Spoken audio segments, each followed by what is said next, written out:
We are live on Pop Culture Breakdown. Welcome to the show, everyone. Welcome to the show. I am Dictor Van Doomcock, the future ruler of Earth. And tonight we have an all-star panel to talk about the pop culture news of the week.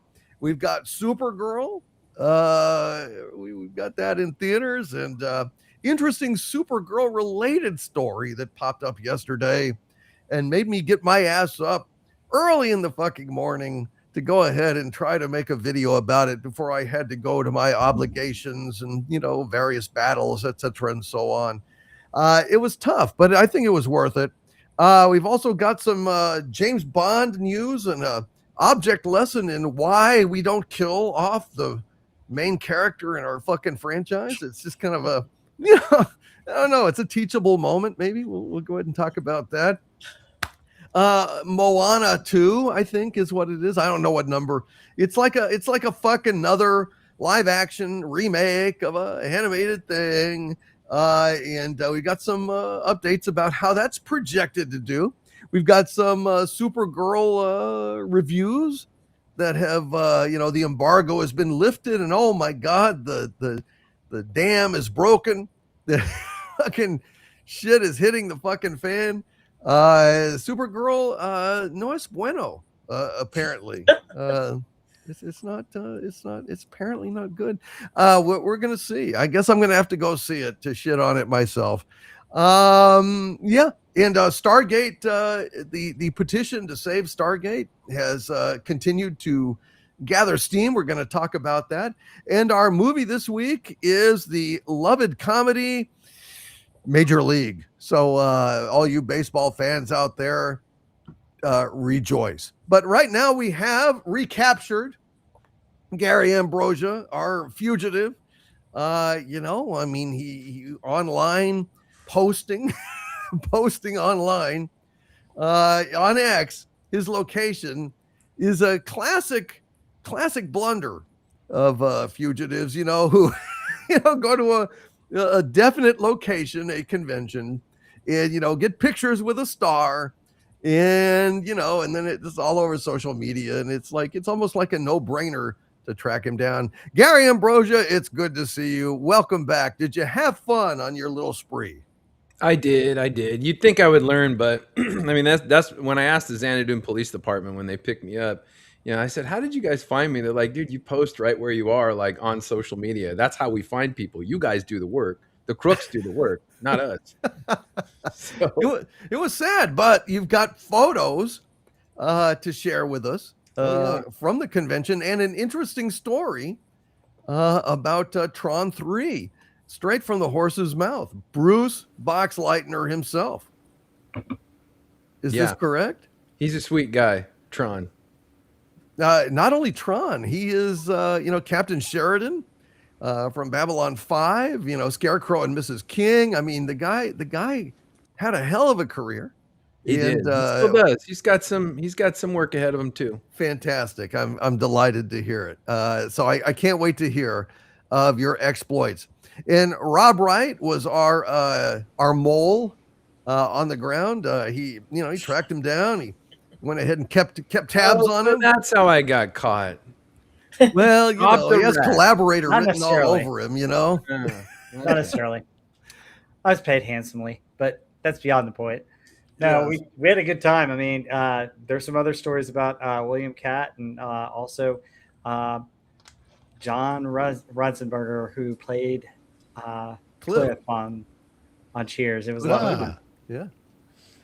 So we got a lot to talk about tonight. Yeah. Maybe too much even to get to. We got Sean.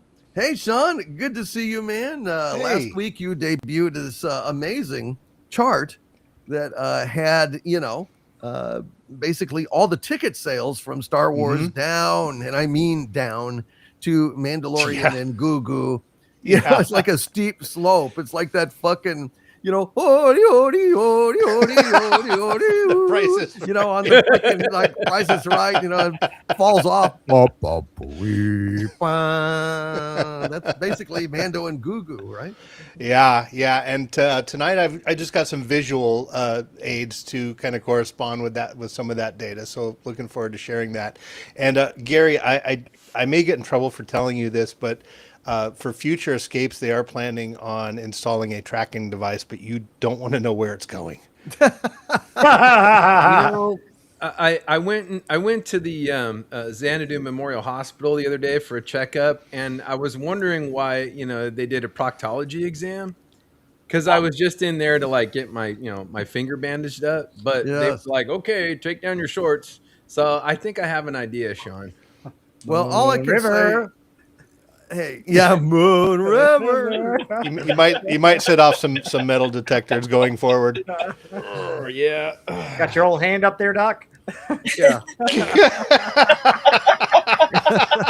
Yeah, I'm sitting on a little inflatable donut right now. So, Well, all I can say is from now on, don't fart on anything flammable, okay? Sparks happen, okay? All right. Enough said. I've discharged my safety requirements under, you know, OSHA, whatever. Okay. Oh, no. And now we've got Heather L here. Hey, Heather L. Wow, she got a cobra. Oh, hey. Oh, is that a baseball? It is. It's the Arizona Diamondback in honor of our movie Major League. Oh, excellent. Excellent. Yeah. I just see a cobra and I think Cobra Kai because I'm just a geek. I love Cobra Kai. Yeah, Cobra Kai is awesome too. You know, snakeheads are pretty awesome. I know, they always regardless are. of, you know, what they're there for. So I know. I like it. I like the logo. You also got serpent heads in Stargate, SG-1, you know, Yes. those soldiers wear the bizarre, Oh, I super love wobbly. those. God, I love those in Stargate. The big metal kind of heads, and then they kind of have that little thing where they close themselves up. Yes. I don't know love how those. they see. They want must have one. a periscope. Yeah, it must be a camera in there. I don't know. High tech. It is. You know. I don't know. Well, I just wonder those things. How do you see? Oh, I want one. I want one. Let's get some of those. They are fucking cool. I've got a Stargate staff though. I'm very happy with it. It's very Oh, cool. Yeah, that shirt makes me want to watch Dreamscape. Dreamscape is cool. That was Yeah. a fun movie. Remember that one, Gary? oh yeah, yeah. I have the little maquette of the Snake Man. Oh, right. That's I right. think I That's showed you that, right. Sean. Right? I Yeah. think you did, yeah. Yeah, they did a series of sculptures as frames, and then they animated him into the. You know, that's how he went from being the actor to the Snake Man. And I have one of them. Ah, Really cool looking. It is a fun movie. It's very good. Christopher Plummer, again, being sinister. Yeah, being a psycho. He's a dick. yeah, it's great. He's great at that. I don't know how he can play. You know, how does he try to. Anyway, He just shows up and is himself. That's how I he know, did it. man. Yeah. But he was Rudyard Kipling. He seemed pretty nice and normal as Rudyard Kipling in The Man Who Would Be King. So Yes. he can do it. It's just rare. You know, Captain Von Trapp just seems like a stone cold psychopath to me. He does. I think he does. He's really scary. True. Submarine. called Julie method Andrews acting. singing at him, and you know, I keep expecting him to say, "Why do you say these things to me when you know I will kill you for it?" You know? How do I solve a problem like Maria? Let me show you. It's that psychopathic dead stare, those dead eyes that he gives Oh, everybody. God. Especially through the mail slit. By the way, I saw Silent Partner is now. I think you can get it on Prime or something. I saw Really? it the other day. Yeah, and I was Yeah, like, oh, it was about it's more time. readily available now that the Blu-ray came out a couple Go years check ago. it out, folks. Yeah. It's Yeah. good. Good movie. And we have Doug Nelson here. Hail to you, Mr. Nelson. How are you doing tonight? I'm doing all right, I suppose. You Yeah? know, I'm Yeah. sitting here.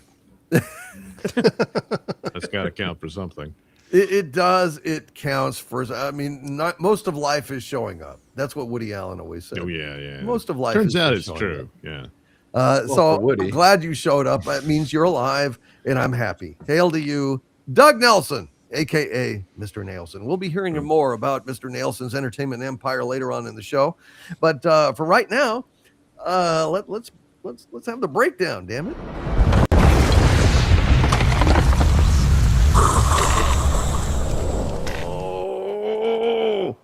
damn, it's so hard not just going, oh yeah, when he. So just do it. I was expecting like, you to do dude, it. I do it every week, and it's like, I think I might have hurt something internally, like straining not to do it. It's like so fucking hard not to do it. It would be great. You could put the helmet on and do it. That would be cool. Kool-Aid comes through wearing a Doomcock helmet. Oh yeah. All right. Well, what should we talk? Let's talk about hubris. Let's talk about James Bond first. This was fucked up, guys. This was a little story that let me go ahead and see. Okay, I'm arranging things here. Things got kind of where the fuck did it go? All right, here it is. So apparently killing off the main character in your franchise is a bad idea. Who knew, right? Who knew? But apparently, right now in the James Bond franchise, I think it was what Amazon has bought James Bond. Correct. Mm-hmm. Yes. And so they want to do something with James Bond. Odd thing when you buy a franchise, you kind of want to do stuff with Bond. They're having a real fucking hard time. Because it turns out when you kill your main fucking character, what do you do with him, right? This was a tweet that was Hombre Imparable, who, this was translated from Spanish, says, James Bond's death at the end of No Time to Die has turned into a massive headache for the creators of the next installment. The screenwriters don't know how to move forward after Agent 007 was literally blown to pieces. Writer Anthony Horowitz, author of 3 official James Bond novels, explained it clearly. You can't have him waking up in the shower and saying it was all a dream. So how would you get Bond out of this? Well, you don't. As far as I'm concerned, Bond is dead to me moving forward. I mean, fuck them. Fuck MGM is what I think. But, Amazon bought him. And Amazon, bought him without what? Seeing No Time to Die? They didn't know that, they were buying a dead franchise. I mean, fuck you. Fuck all of you. I'm just insane. It's insane to me that they are so cavalier with these franchises. They just think that they can do any fucking thing they want and we'll just come crawling back to them. I don't think it's cool that they killed him. I didn't go see No Time to Die, so I didn't see him die. But the fact that I was told he was dead, it's like, okay, motherfuckers, good luck with that then. I'm not going to go see any more of your shit.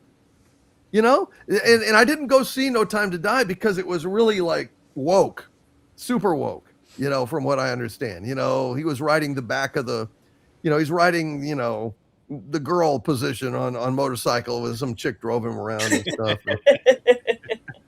And it was just, fuck you.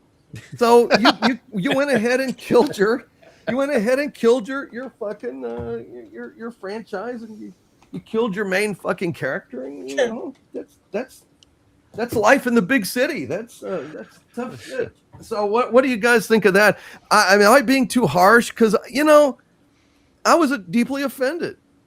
I was deeply offended by all of that. That's why I didn't go see it. Thank God I didn't go see it. Gary, you didn't see it either, right?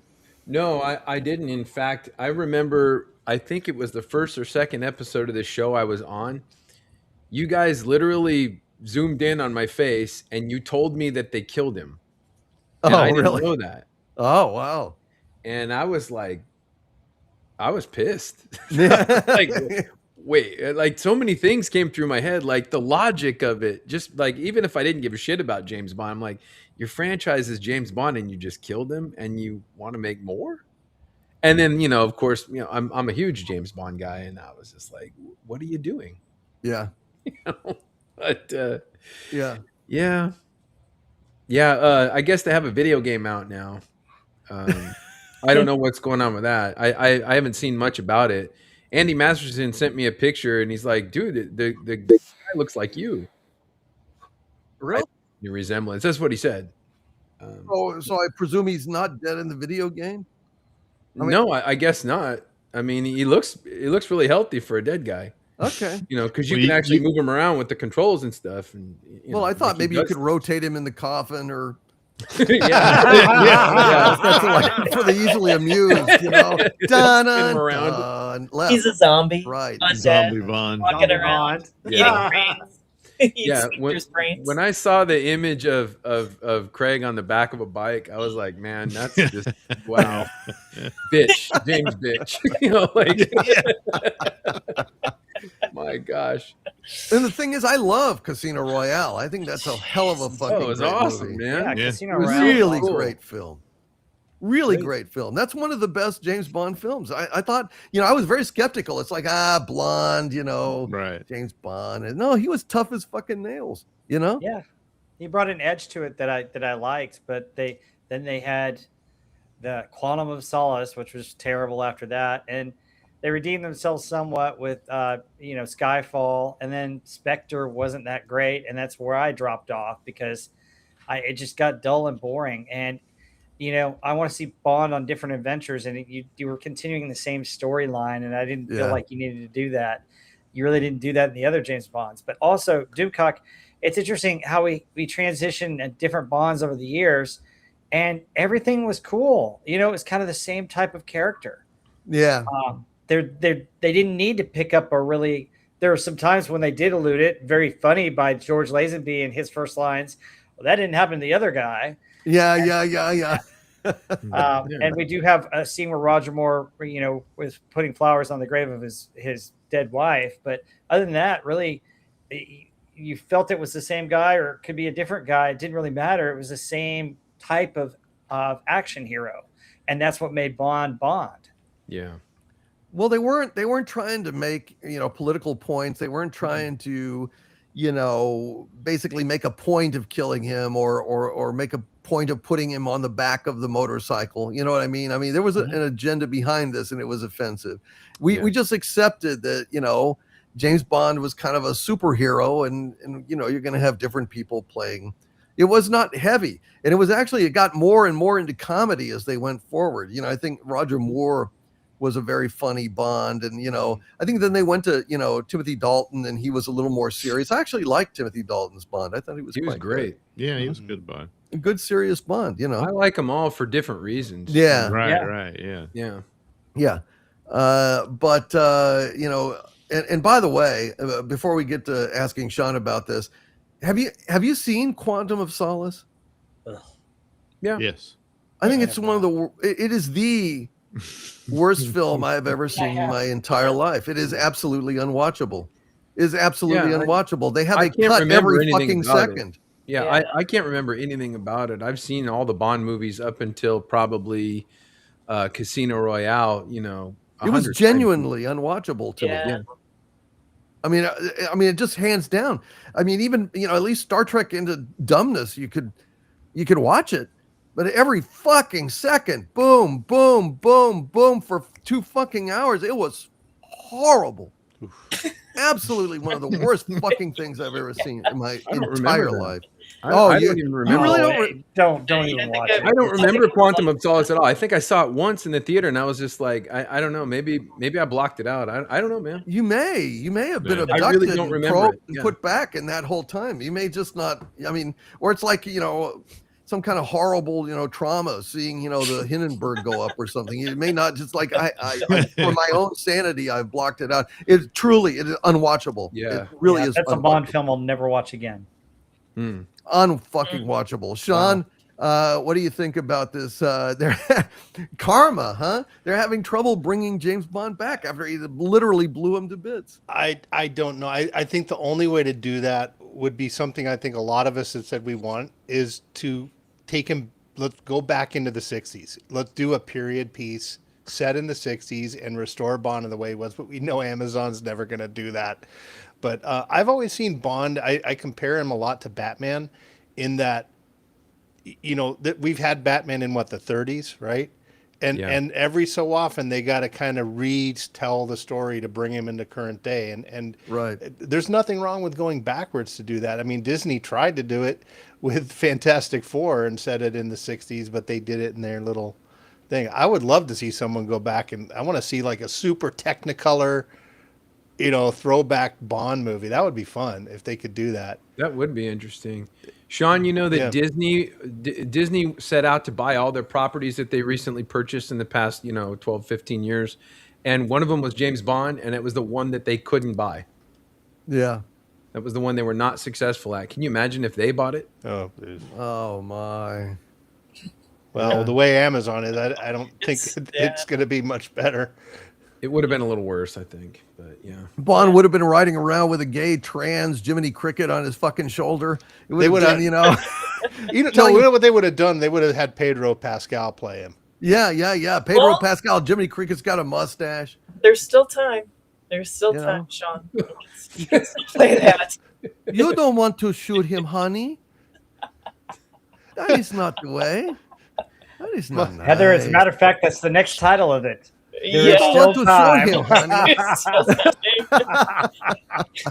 Mock F00 is saying to bring back Woody Allen as Bond. Yeah, well, it would be better. Yeah. It would be better than what we've got. Where he goes to get all the different gadgets. He's got the glow stick instead. Oh my Oh, God. wow. He's got the glow stick. He's, I had blocked that out of my memory. Thanks, Heather. You're welcome. he says, I can bring you in hot, or I can bring you in. And he strips off his pants hot. Oh, yeah. I mean, those tearaway stripper pants. Walk it down, Tito, walk it down. Heather L. Well, that's your cue. Wow. On that note. What do you think of that? Oh, well, it might be better than Quantum of Solace. Who knows? It's hard to say. I don't know. It doesn't it feel like, though, they kind of killed the character slowly before they actually, physically killed him off?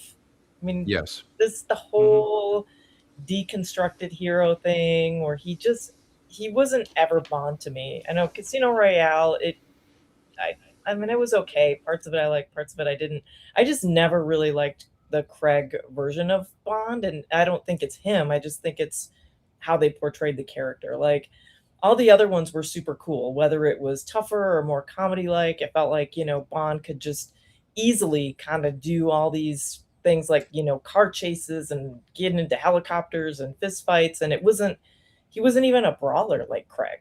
He could just kind of cleverly take people out and just be like, brush it off. And I don't know, he was just the coolest character. And then they made him this mopey, down in the dumps. I'm depressed. My wife died. I can't do anything. Now I can't even drive the damn motorcycle myself. I don't know. I'd never considered watching the last one. I watched one other one besides Casino Royale, and it just didn't. I don't know. Even if they didn't kill him off, you can't have more of this. It's. I'm tired of these deconstructed heroes. I want the old school normal Bond. Can they? Well, do I that? know, I dude. don't know. I agree. I think. Yeah, I think if they went back to the actual books and they set it in the 60s, just like we're saying, and get back to the roots, Heather. I think that would be awesome. Do the 60s. You could even do an 80s kind of Cold War era. I mean, it anything, but he's got to be the character. He's got to be James Bond, not this, down in the dumps. I don't really like it. I'm depressed all the time. Hate myself. It just, I hate what they do with these characters now. No, I hear you. I think a really cool, colorful 60s thing would be great, but 80s would have its charms too. Mm-hmm. With that 80s music and stuff, it'd be kind of cool. I think it'd be neat. Doug, what do you think? Well, when it comes to Bond, I don't quibble too much about the continuity because, as Rob Wright said, there really wasn't. You can kind of do it between Moore and Connery, but that's about it. after that, it really, each time you have a different actor playing the role, this is a new Bond series, and the stories contained within what that actor performs is, within the context of that era. So, yeah, yeah, they killed him. But if you do another one, it just you begin fresh, and it doesn't matter, and and then you just forget about that. And I'm fine with forgetting about it. I didn't see it. After Quantum of Solace, it's not like I was done completely. It's just I just wasn't excited to see another one and didn't make the time and just never got around to seeing any of the others. So, but I don't know. I guess because I tend to rewatch all the Bond movies for the channel and stuff. So I'll get there eventually, I suppose. But yeah, in the case of Bond, above all the other characters, it's feasible. They can do it. It's Amazon, and I have no real hope. Can it be worse than this? Oh, yes. So I don't know. The obvious thing is like, it's not going to happen, but I thought you've got a working relationship with Cavill, get him in there. He'd make an excellent Bond. If you've never seen his Man from U.N.C.L.E., check it out. It's pretty good. Yeah, that was good. That's a good movie. It bombed, but it was good. And he's got the chops. He could slide right into that role. They just say, well, he's too old. And I'm like, you could get 3 movies out of him at this point, maybe 4. And there would be genuine excitement for something like that. And some of the ideas of at least getting it back to the basics of what Bond is or was. Yeah. And of course, I'm all for the retro stuff. I would do that for a number of characters at this point. Yeah. It'd probably be the boost or breath of fresh air you could put into it, because what's old is new again. And, and you could do it like that. So there's possibilities for it. It's a downer how they did it with Craig. The Casino Royale was great. It's basically an origin story of James Bond. He's not really James Bond until the very last scene. Yeah. When he kills that bastard. And that's it. It's like, wow, what a promise. And then I saw the next one and I'm like, it was horrible. Yeah. It's just like, none of the movies after that would make any sense considering the journey you gave the character at the end of that movie. Yeah. So, it's stupid. So, yeah, it's fitting that they killed him because, Heather's right. They were killing him all along. So it ended the only way it could, put him out of his misery.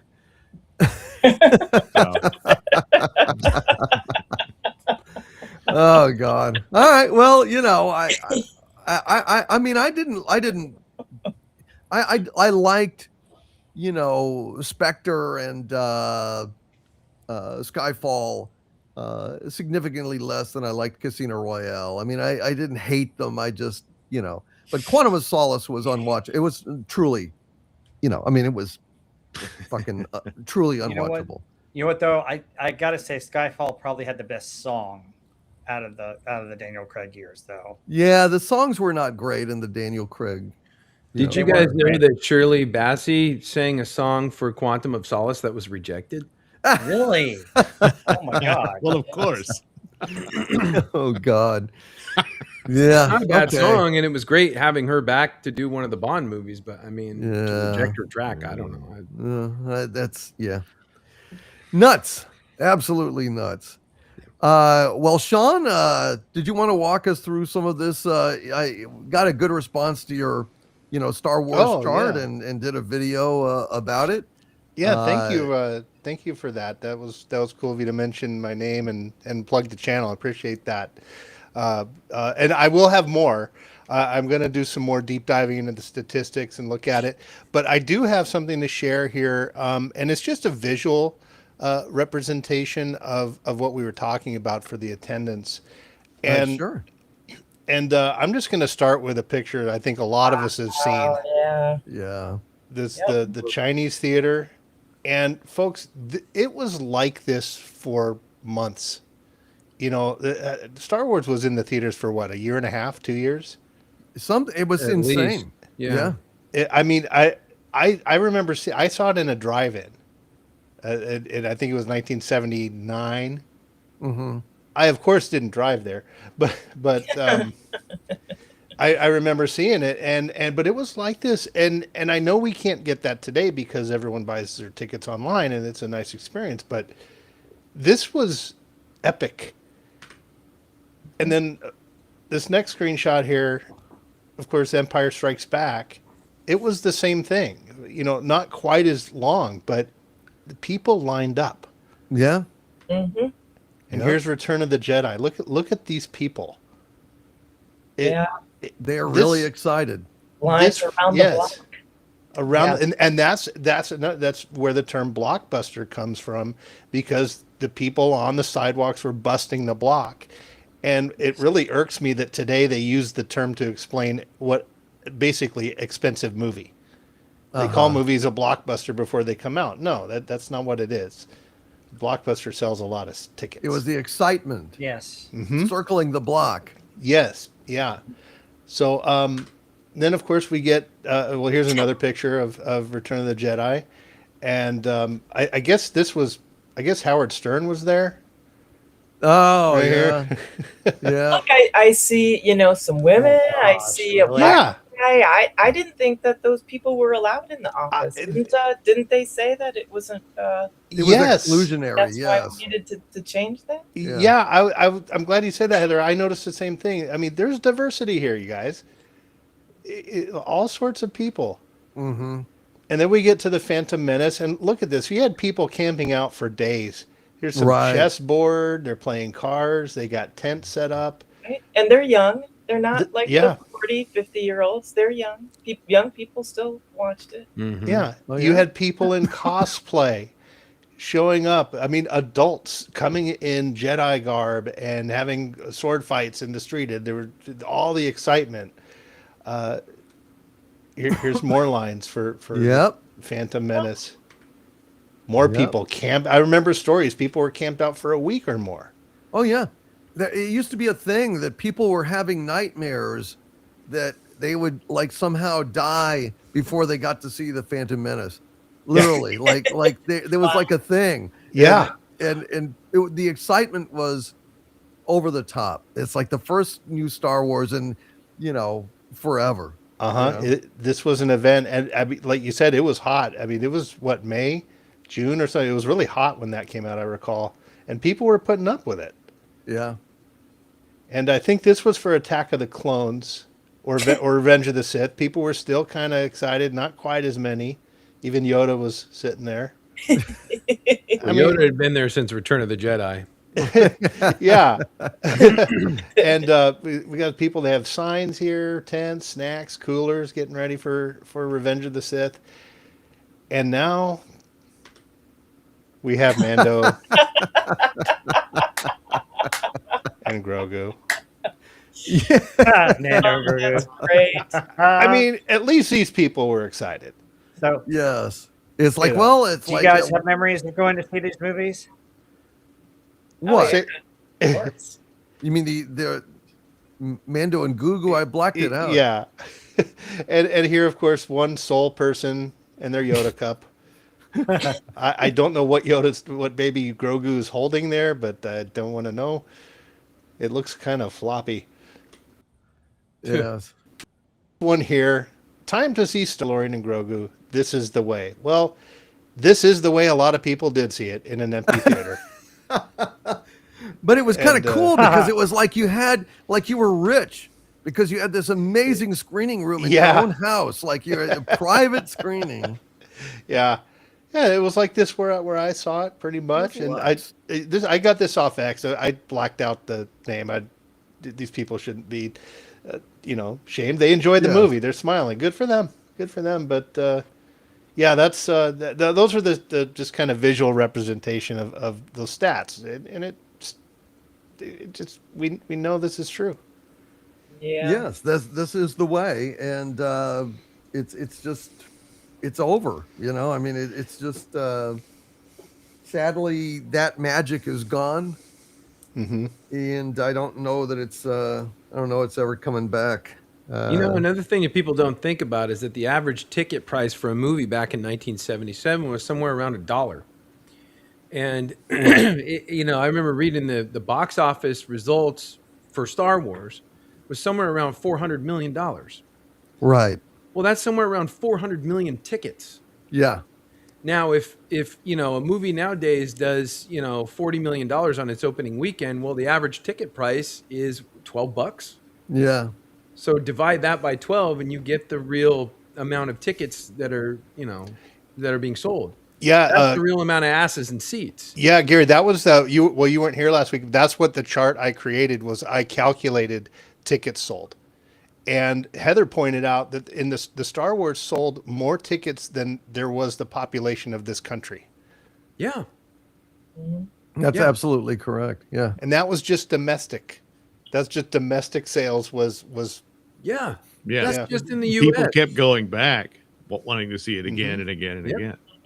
Rewatchability is key, and I can't remember the last time I rewatched anything new. In the theater. No, not No, you have to in go the back to the theaters. theater. No. No, not really. Not in the theater. It's over. Yeah. It's so sad. It's hey, but Supergirl may reverse that trend. Yeah.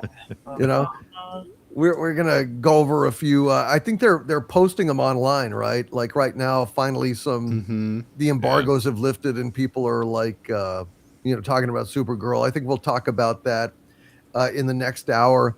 I think we can also talk about the Spider-Man No Way Home trailer, right? Like last week, so we can talk about that next hour. I think the time has come to go ahead and share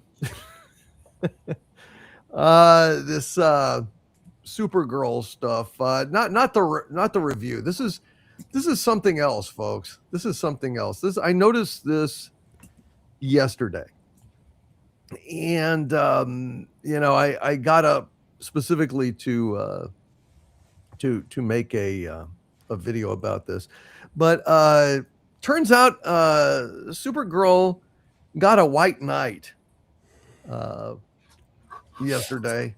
A gentleman by the name of Joe Russo, who I don't know if you guys know, but he's one of the Russo brothers responsible for, basically directing a whole lot of the greatest Marvel movies of all time. And, he and his brother are, reviewing or directing Avengers Doomsday right now.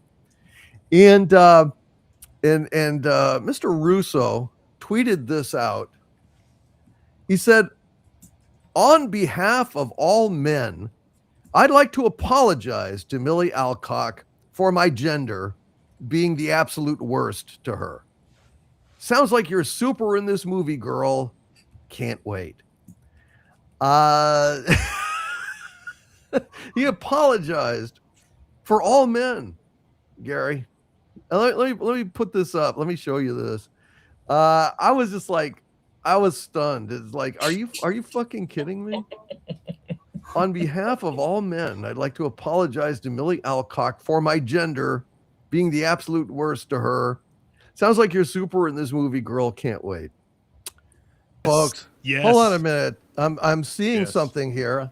They're saying that this is not the Joe Russo that is the Russo brothers Russo. This is a indie horror film director by the same name. Huh. Okay. So that's a mistake. All right. Yeah. So this is a guy looking for attention. Well, it is a filmmaker. Yeah. But it's not him. All right. Well, we got to retract this then. I apologize for that mistake, folks. That was completely in error. Wow. Marvel issues a statement. This is not our Joe Russo. Yeah. Well, I'm gonna take this down right away, folks. I apologize. I'll put out a retraction on this. I honestly assumed it was. So, wow. All right. Well, we retract that, folks, and apologize for that. And I will put out a other video about that to let them know. But I'm glad I was able to correct it here, and I thank the people in the chat for letting me know that that is inaccurate. Man, that's good that you guys let me know this here. I did not know that. I'm glad that we gone ahead and corrected that. Yes, SP4H says this is not the Russo you're looking for. So, Yeah. well, excellent. Well, geez, All what are right, the well, odds, folks? Apologies to the Russo brothers. Apologies to Yeah. the Russos. Absolutely, it is untrue. I Well, will this guy's send out getting a his attention, right? Now yeah. he's Well, I will he's send out a trying to retraction get on attention. that. That was completely wrong.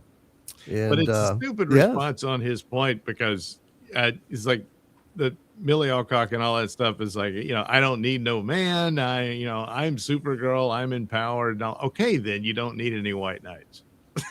yeah. Yeah. So the logic never applies. Yep. Jeez, that was dumb. Well, that's a stupid mistake. Anyway, let's finally go to a story about Stargate, because this has been a hell of a motion here, folks. This has been a hell of a motion here. Stargate petition gets over 100,000 signatures, folks. This is like a milestone here. Stargate petition. Fans launched a change.org petition that surpassed 100,000 verified signatures after Amazon MGM Studios canceled the Stargate reboot series developed by Martin Giro, who had advanced it through a 20-week writer's room and pre-production. Original cast members like Luttrell, Suan Braun, Jay, and Robert Patrick rallied support, while Gateworld's Darren Summer argued in an open letter that the decision overlooks strong sci-fi demand and loyal viewership metrics, such as 30 million DVDs sold. Organizers plan weekly tweet storms starting June 24th as Amazon stays silent but insists on exploring other franchise options. So this is quite a thing, folks. This is quite a thing. I'm hoping that Amazon will hear this call and maybe make some changes there, because they really should go ahead and put this back into green light status. There are 100,000 people who are worked up about this thing, and I would like to see it happen. What do you guys think? Well, I'm worried because, right now we have a franchise that hasn't been screwed up yet. Is that better than them saying, "Oh yeah, let's greenlight it," and then making their changes that they want to make and ruining it? Mm-hmm. I don't know. I mean, I never watched the Stargate series. You guys are all telling me it's great, so I'm going to start watching it. But if I become a fan of this thing and then I see what they what they do to it and they massacre it, wow. Great, I'm going to have to get another clotbuster at the hospital. Wonderful. Yay. But I think they were basically a lot of the original folks that were involved in this thing. Mm-hmm. And they were not going to go ahead and allow this to be corrupted. I mean, that's why it got yanked out of green lighting, Yeah. That's why I'm worried. Because if they had it ready to go and they were going to do it right and they said, "Nah, okay." Why is that? Well, it's my understanding that they had asked them to make the changes they wanted, which I assume would be more woke and DEI stuff in the show. And they said, no, this is what we got. This is what we're pursuing. Okay, then when we're done, we're canceling it. Mm-hmm. So if the petition has the impact that you would want it to, then the idea it was we want to go with the project as we presented, and then Amazon bends the knee to that. Mm-hmm. Then the chance is you get a loyal, decent return to what the series was in that iteration. But the idea of, okay, they've said they're back in business, but they still want their changes. And then what was the point of this anyway? Right. So that's the thing. If the petition has any impact at all, but the way Amazon is, they don't care.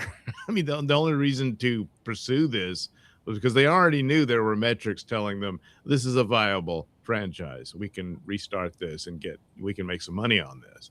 and okay, so that's why you pursue it in the first place. And then, but oh no, I need my this, that, and the other to justify my position within Amazon, stuff like that, you know. Right. And so that's what it comes down to.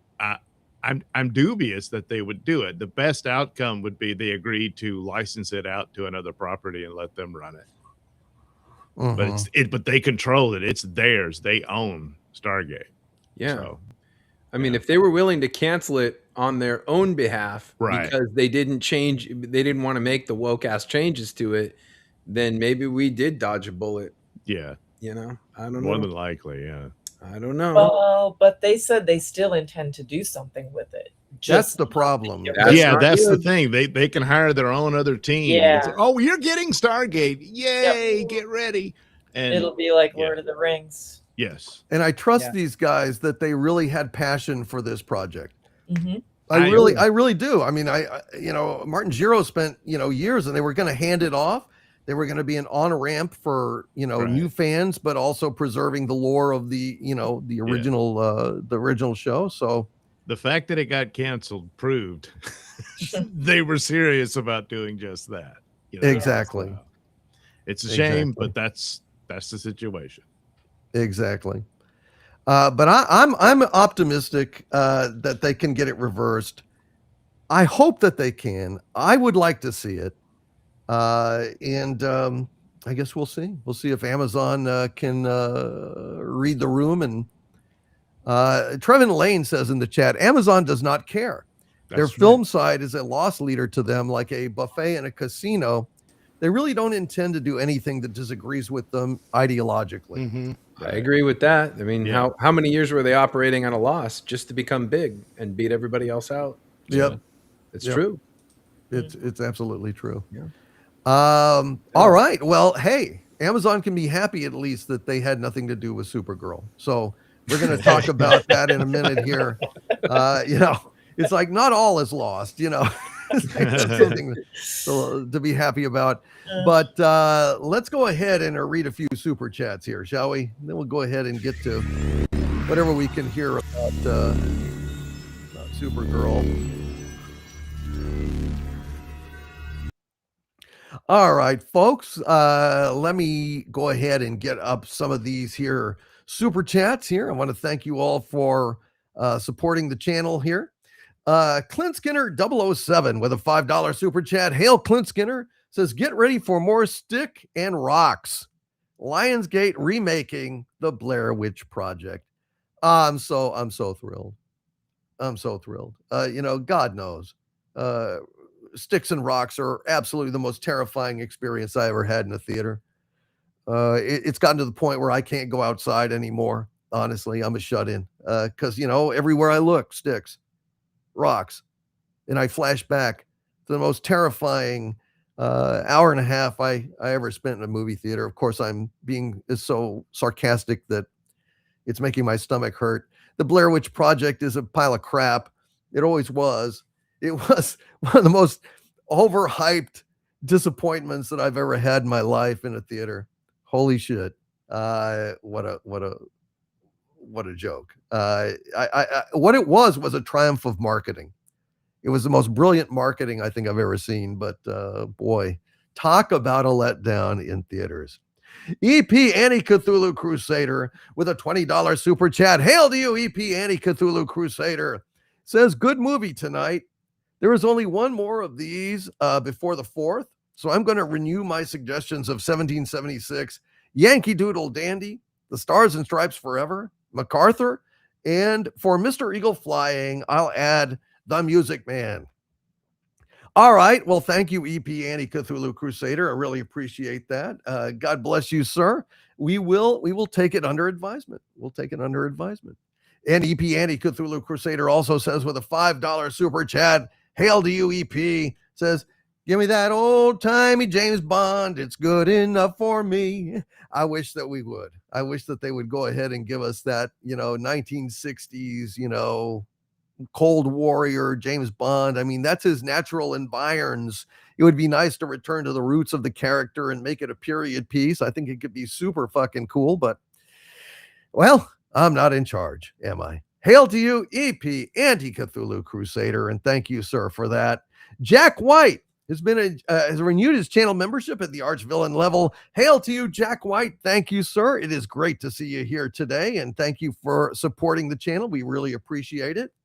An EP Anti-Cthulhu Crusader with a $5 super chat. Hail to you, EP Anti-Cthulhu Crusader. Says the only thing that could surprise me about Supergirl now would be that it was a hit, especially a big hit. After this, I predict Millie will disappear. Hail to you, EP Anti-Cthulhu Crusader. Yeah, I don't think it's going to be a big hit. I mean, when Variety is slamming it as hard as Variety did, and other mainstream media outlets are following suit, yeah, I don't think it's I don't think it's going to happen. I wouldn't hold my breath. I don't think you're going to have anything to worry about in that regard. Joseph P. Cabadas with a $10 super chat. Hail to you, Joseph P. Cabadas. Says, inquiring minds want to know, is the green-headed creature in the new Minions movie a spawn of Harvey's? Hardy, har, fucking har. Don't worry about that, Joseph P. Cabadas. I can tell you that. It's nothing to do with me. But what if it's a huge hit and suddenly, he's rolling in dough? I'll consider my options at that time. Okay. Thank you very much, Joseph P. Cabadas.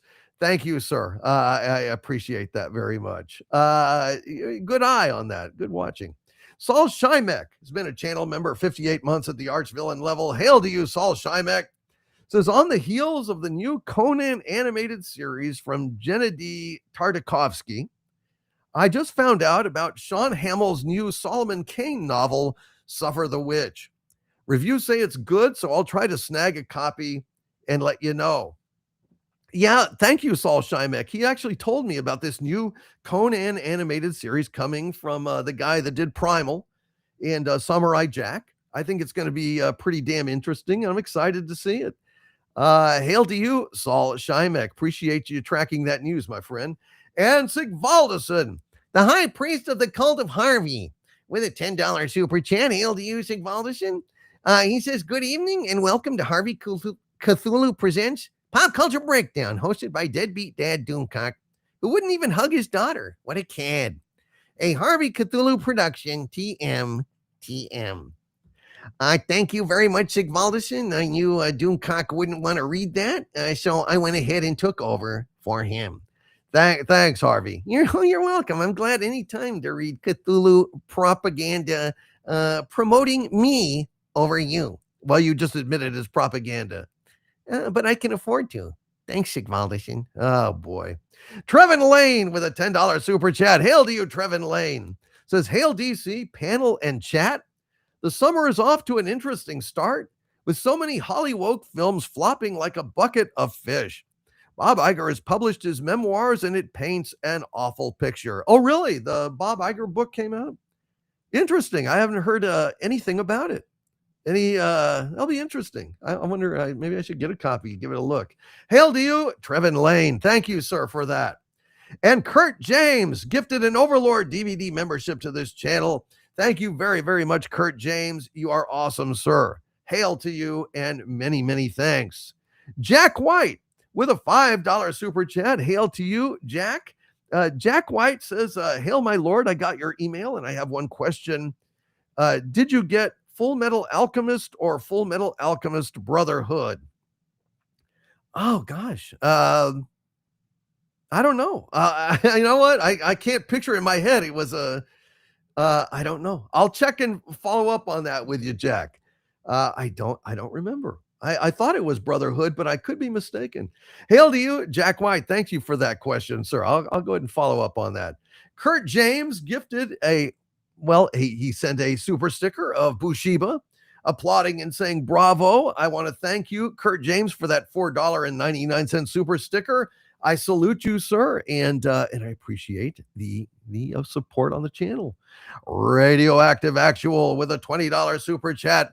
Hail to you, Radioactive Actual. Says, DC, who knew Star Trek The Next Generation would be so prescient? Chaka at Tanagra, when the box office fell. Chaka at Tanagra when the DCU failed. Chaka at Tanagra when the gun was removed. Poor Chaka. This was to be his comeback. Hail to you, Radioactive Actual. Yeah. Remember that that what was the name of that one? I'm trying to remember the name of that one. It was damn. I think it was the name of the guy. I'm trying to remember that Next Generation episode. Huh. Well, it slipped my mind. Hail to you, Radioactive Actual. Yes, sir. Appreciate the super chat, sir. And EP Anti-Cthulhu Crusader with a $20 super chat. Hail to you, EP. Evan Peterson says, be here for Friday Night Frolics and Anti-Cthulhu Crusade Rally and Jamboree. Harvey's children will be there with lawyers and DNA tests. The ladies from the ASRAM will be there to prove that it is all a scam. Oh dear. Anti-Cthulhu Crusader also adds with a $10 super chat. On the following Friday will be a special 4th of July episode. Harvey will have skyrockets and Roman candles stuck up his boop. It will be a banging good time. Hardy har har. EP Anti-Cthulhu Crusader. I got a pro Cthulhu Crusader over here. Name of Heather L. She can go ahead and balance things out. She's here to provide balance from your propaganda, EP Anti-Cthulhu Crusader. Yes. Heather L. She balances things out nicely here. And Michael Beacom with a $10 super chat and a $5 super chat. Hail to you, Michael Beacom. Michael Beacom says, I didn't stay through the end credits of No Time to Die, but since 1962, they have always said Bond will be back in, but in this case, it will have to say, oh, wait, never mind. Yeah, I didn't even see it at all, dude. I skipped it, and I'm very glad that I did. I want to see that thing. Michael Beacom also adds, Guy Ritchie showed us how it's done with The Man from U.N.C.L.E., a movie I love more and more the more I watch it. Napoleon Solo was Bond, and Henry Cavill was great. Yeah, The Man from U.N.C.L.E. was a surprising hit, for me. I know, I don't know how it did in the box office, but I actually caught it on cable, and I really enjoyed it. I really enjoyed it. Hail to you, Michael Beacom, and thank you, sir, for that super chat. Jack White with a $5 super chat. Hail to you, Jack White. Jack says, did any of you see the trailers for the Netflix remake of the One Piece anime and Batman Nightfall? I have not as of yet. I saw that there had been a Nightfall, and I was told just today about the One Piece anime trailer that got popped out there, but I have not seen it. I have not seen it. Any of you on the panel seen any of those? Yes, I saw the Nightfall one this afternoon, and wow, it looks pretty cool. Seriously? Yeah, it's got Bane and the Joker, a whole bunch of other stuff, Batman in different suits, just all kinds of really cool stuff, and there was a lot of action in it. So, yeah, it looks interesting. Really? But that's the one with Bane. Yeah, Bane, but it looks like the Joker, the Riddler, the Scarecrow, a few other villains in it as well. So, yeah, but I mean, that's the one where basically, spoiler, Batman gets his back broken. Yeah. And I did not really enjoy the comic series. Mm-hmm. It's just like, because, spoiler is on the spoiler, Batman gets better. It's like these stunt things that they were doing. Like, okay, the Batman gets his back broken and he's, disabled for a while, or differently abled as the case may be. And then, Superman, they killed him, the death of Superman, and suddenly these 4 different versions of Superman. I just really couldn't get behind all of those things. Yeah, it looks like Nightwing's going to be in it, and they do have a Robin that appears to be a real Robin and not some corny stuff. So I don't know. It looks like it might be interesting. So, all right. Well, I think that's enough for super chats right now. I think we should go ahead and talk a little bit about Supergirl and Supergirl's coming reception. This was sent to me by Gary Ambrosia.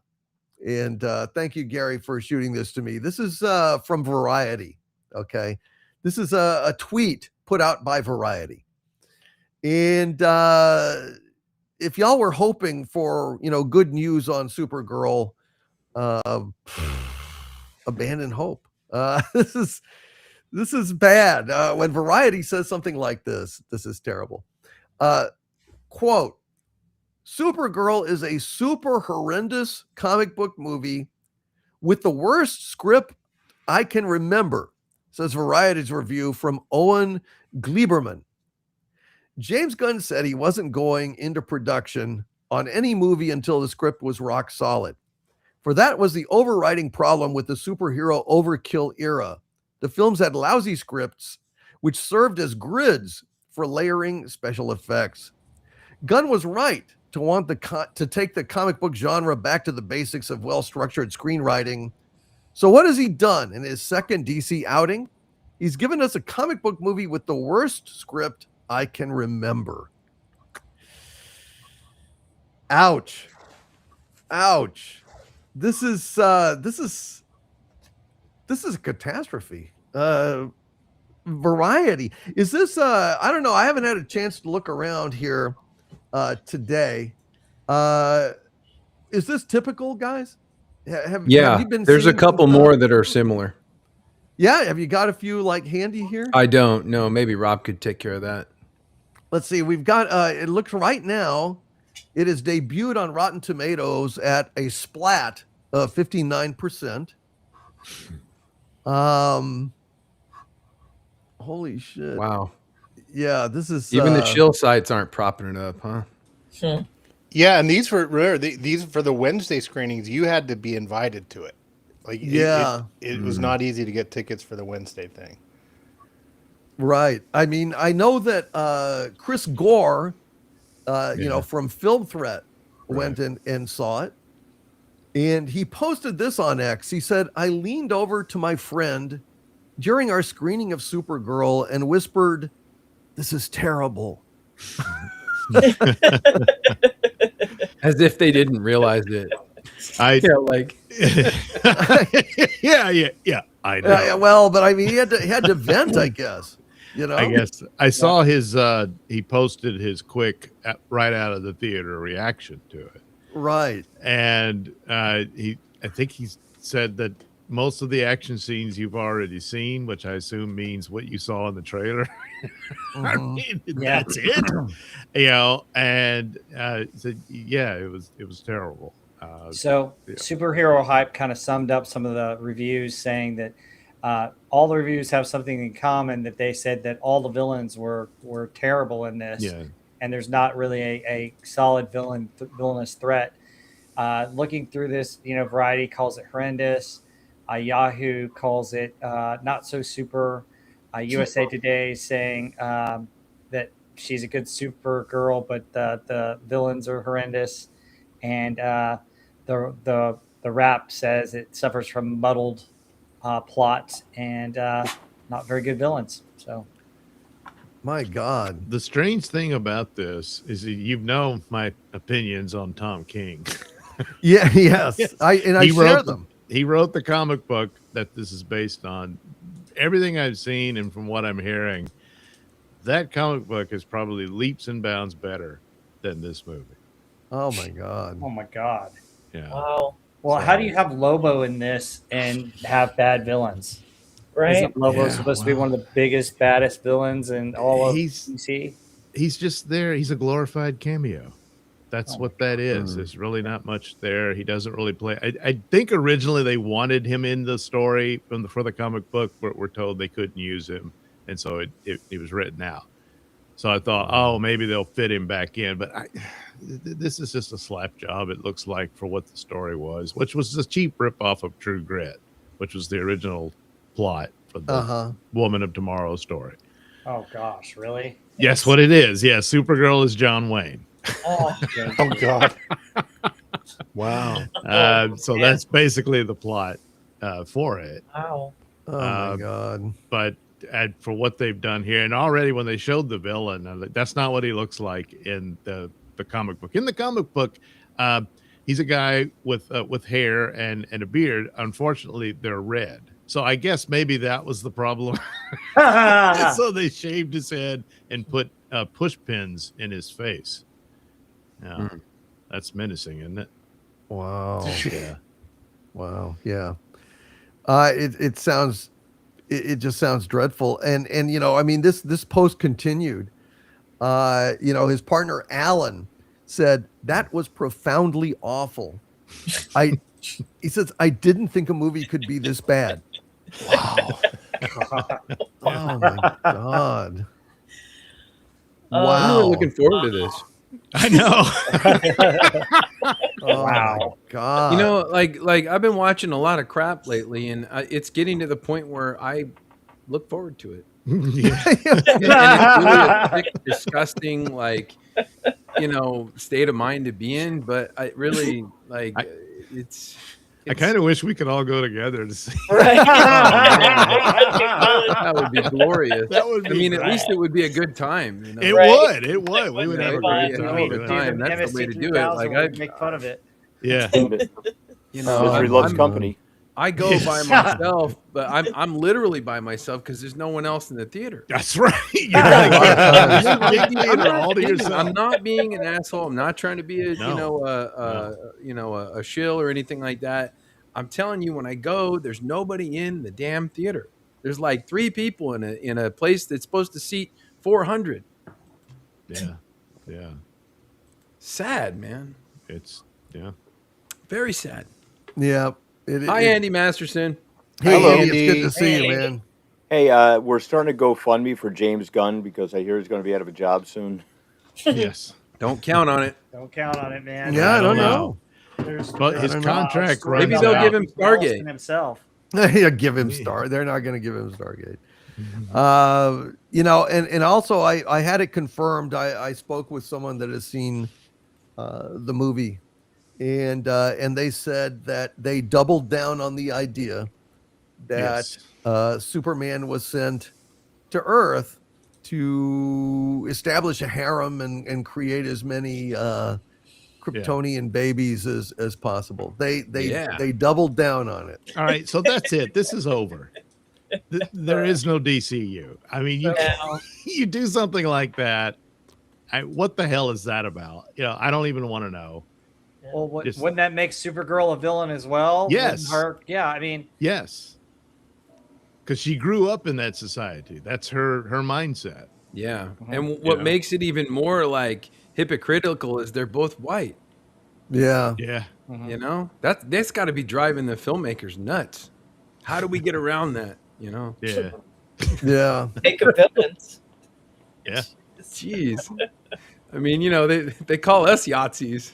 Oh, gosh, dude. Look at what their story's saying. Yeah. Oh my God. Yeah, this is it's looking really, really, really bad. I mean, they just, it's such a terrible thing. I thought that they realized they had made a mistake and they were trying to correct it, but no. They've doubled down on this thing. Yeah. It actually was not a mistake. Lex Luthor finds this out and broadcasts it, and it's true. Yeah. So it's essentially, well, as evil as Lex Luthor is, boy, did he have a point, doesn't he? Yeah. Superman might really be a serious threat. wow. It goes I guess back to Lex Luthor's supposed to be the hero, huh? Yeah, I guess.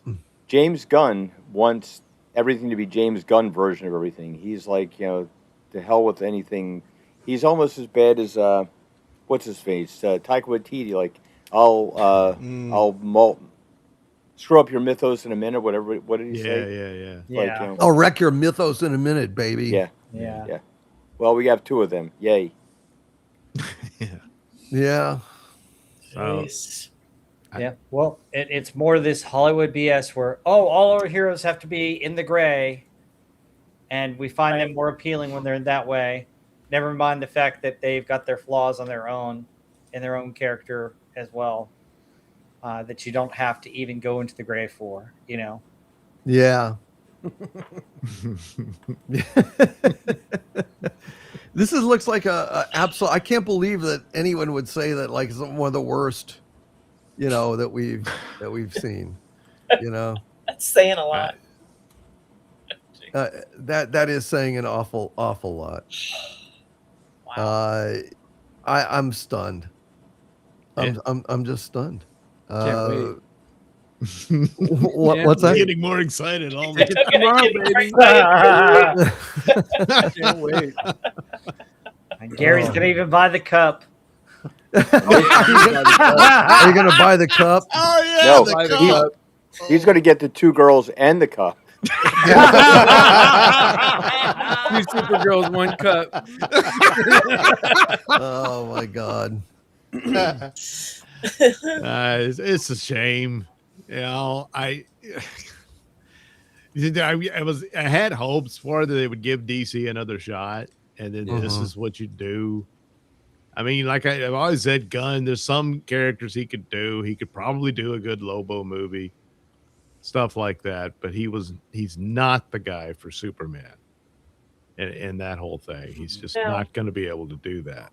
No. And him being a manager of a studio and all that, you know, I mean, Gunn's for periphery characters. He can't do like mainstream things. He's sort of an oddball, so he needs oddball characters. But things with mass appeal, I don't think he gets it. That's why he can't translate it well. Yeah. Or wholesome, you know. I don't know why that characters, would be, right? though. You can't do wholesome characters like Superman and Supergirl. They're all, you know. Yeah, Supergirl was wholesome. I used to watch that movie all the time when I was a kid. Right. Yeah. I love Helen Slater, man. I could stare at her all day. Yeah. She was awesome. wholesome and, like, you know, had a great heart, and I really like that movie. I know it's got its flaws. I know it's, you know, kind of cheesy, but I used to watch Superman religiously, and that was like, Supergirl was right up there when I was a kid. Yeah. Well, just watch Halle Berry's Catwoman first, then you can watch Supergirl. Oh God. But he's really lacking self-awareness to not know what he's good at and what he's not. Like, if you're the head, you have to understand, I'm good at this type of movie. I'm good at this type of character and story, but this is not in my wheelhouse. So I've got to hire someone who is. Like, it just amazes me that they're so self-absorbed that they can't really even understand their own strengths and weaknesses. The story goes is that when he got fired from Disney and Warner Brothers snatched him up, is that they initially offered him Superman and he turned it down, which he should have gone with that instinct. But I don't know if they're putting this upon him as like, we really need somebody to organize this to keep it going or whatever. And he fell into the place. But I thought if he has total control over it, that yes, he should have sought out talent that could take on Superman. If he had an eye for talent and this sort of thing, which would be necessary to be in the position he's in. You can't do all the movies. So I don't know what the thinking was there. He wrote the script before there even was talks of a DCU or something like that, as the story goes. But he just was not the guy for Superman.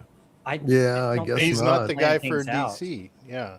He's not the guy for DC either. Like, talking about his business decisions, have you guys seen the writing credits for the writer that did Supergirl? She had 1 writing credit on IMDb, and it's for a short film 8 years ago. Oh my God! And they they trusted this person with $175 million movie that needs to save the DCU, and James Gunn picked her. And she's slated to write a Teen Titans and some other movie that's coming up. They've already given her the job. But was she diverse? No. Yes. That's what's important. I don't think so. Think so.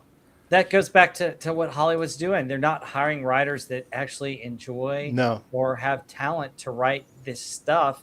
They're hiring people who are their buddies or who they want to prop up. For whatever reason, be it social, political, or other. That's more likely true because really it doesn't matter how many credits somebody has. If they wrote something great, it's great. Right. You know what I mean? The work speaks for itself. Yeah. But like Rob's saying, they're probably just hiring people that they know will do what they want them to do. You know? Yeah, I guess so. I mean, you know, I guess the agenda still has its fans in Hollywood, and it's sad. I mean, this thing does not make money, but what are you gonna do? But I the mean, whole purpose was to re-energize the DC brand I know. after it collapsed. Yeah. And- So it's all right. We need to try to do this again, and we need to seek out the best of the best. What can you do for this? And Dipcock, that's a reoccurring theme this season with movies that I've watched. Even some of the ones that I like, they could have been written better. You know? Yeah. Is there some kind of like Bambino's curse on DC? Apparently, I Famously, know. that way. It Or in the Superman baseball, curse, when the Yankees, I think, traded, Boston traded Babe Ruth. Boston Right. traded Babe Ruth to the Yankees, I think it was, right? Yes. Right. Yes. And after that, the Red Sox could not win a World Series like forever. 2004. Yeah, 2004 finally, and that was one of the most epic, like, comebacks big deal. in sports history. It was an incredible thing to see. Yeah. But for the longest time, it was like they were cursed by the Babe, or Babe adjacent forces. And it's like, well, what did DC do to deserve? I don't know. They've always been stuck behind Marvel, comic book wise. Right now, they're on top, but it doesn't matter because the American superhero comic book industry is gone, pretty much flatlined. But if you're going to sell it top seller, it's DC's beating Marvel all over the place. But it doesn't matter anymore. In the movies, Marvel dominated until they did themselves in. The only one who could do them in was themselves. DC was never going to catch them. They had some bright spots here and there, but they never caught up. And then when Marvel's down in the middle of this collapse, here's your opportunity. Here's your opportunity to take it. Yep. They just Well, can't. they're sure taking it now, just not in the way. yeah, that's the way they thought it would. And here's the problem. DC has so many comics that they can go back to, that they can use as scripts and pull it in. And you've got a lot of positivity, a lot of brightness. So the problem with the Snyderverse, I felt that it was just so dark and bleak. And, you bring in Gunn and he brings a little bit of light, but he brings stupid storylines that don't really flesh out the characters. You had a chance to really make something special and you've blown it. I mean, the best things that they've done over the last 20 years have been, the Nolan Batman movies, and the Batman animated series was probably the best thing I've ever seen out of DC in a long, long time. Mm-hmm. Mm. Yep. I mean, it's a shame. I don't know. Where do they go back? Do they go back to Snyder? There's rumblings of that. I'm very, very dubious of it. The only thing that goes is that he has this relationship with financiers out of the Middle East and Saudi Arabia and stuff like that, who did play a big role in Paramount's acquisition of Warner Brothers. So maybe there's something. If you have a sugar daddy, you can go a long way. And they say, all right, well, try this again. I don't know. All of the iterations have their flaws. They're serious. There's a lot of elements of what Snyder did that I enjoyed. There are others I couldn't stand. And, that was the problem. He only really did 2 films. His Justice League didn't come out till much later. What followed him was just absolute garbage, Birds of Prey and that sort of thing, where they were going. And then he's like, all right, we're going to right the ship now. And no, you're not. I think that was Walter Hamada stepping in, wasn't it, Doug? Yeah. Now, when Hamada came in, when the Flash movie, they were going to reset it and get rid of Superman and Batman and replace them with Supergirl and Batgirl. That was the plan. That was going to be the DCU. Oh, God. And then they scrapped that. For a brief moment, they were considering bringing back the Snyder crew. And then they scrapped that and got Gunn in there, ostensibly because Zaslav said Snyder would be too expensive. We want younger, cheaper talent. And that was his orders to James Gunn. And where they really lost me was that Superman versus Batman movie was so awful. That's a movie that's another one where it has cool scenes in it, but it's like the Batmobile chase looks awesome, but it doesn't make any sense. No. And the rest of it, it's a movie that was thrown together to do what Marvel did in 4 years in one movie. I know. And it's like, no, you can't. They'd have been better off just doing a Man of Steel 2 and then get your Batman movie, a solo Batman movie up and running. Well, that's the thing with Snyder. He's a cinematographer. He does beautiful shots. Right. Even his slow motion stuff. Like he's taken. I think there should be a law somewhere in the cosmos that Zack Snyder should be the only one who translates Frank Miller to screen, because he does it so well. Because they're both so nihilistic and negative that it translates perfectly. Yeah. But anything else beyond that, it's like, now if the Ellisons are smart, which, do a double-edged sword here. You need a smart move and you need talent to pull it off. I think that Gunn's casting is just like Snyder's is very good. I think Snyder probably had the better castings, but Corn Sweat as a Superman was great, and he's got potential to it. If they have the bare bones of a story here, and they're not that committed into anything, if they're to hand it off to someone else who can take it and just kind of ignore the thing, you can retcon the silly thing of the harem and the just put that on your in the Axel Braun version if you want, but let the rest of it just keep the actors, but tweak things out a little bit, and ditch the stupid lanterns thing. All this stuff is going to do is going to further damage your property. Yeah. And I remember when that DC was starting to do this, and they were kind of following Marvel. And I was hoping that DC would learn the lesson of that Marvel was showing. Like, if you stick to the original comic book characterizations and storylines, you'll get a great success. And because what they were doing was they're letting too many executives make the creative decisions. Unfortunately, what happened is Marvel looked at what DC was doing and copied them, and they're both too top heavy and heavy handed with the financiers and their focus groups telling them how things should go. You can't do that. You have to let creatives that know and love the source material do this. That's the big problem I see with this, is that there's no loyalty to it. Everyone is so narcissistic. They need to put their stamp on things. It needs to be James Gunn Superman. No, it's just Superman. Richard Donner didn't go Richard Donner Superman. He made Superman, and that's why it was a great movie. Yeah. No, that's a very good point. It really needs the character needs to transcend the creators, and trying to put your special imprimatur on the property is just misguided and kind of sad, So any hopes of Supergirl being any good? Are any of us going to go see Supergirl? Oh, yeah. I guess I probably have to. Oh, yeah. I'm going to see it. Yeah. Go see the train wreck. 100%.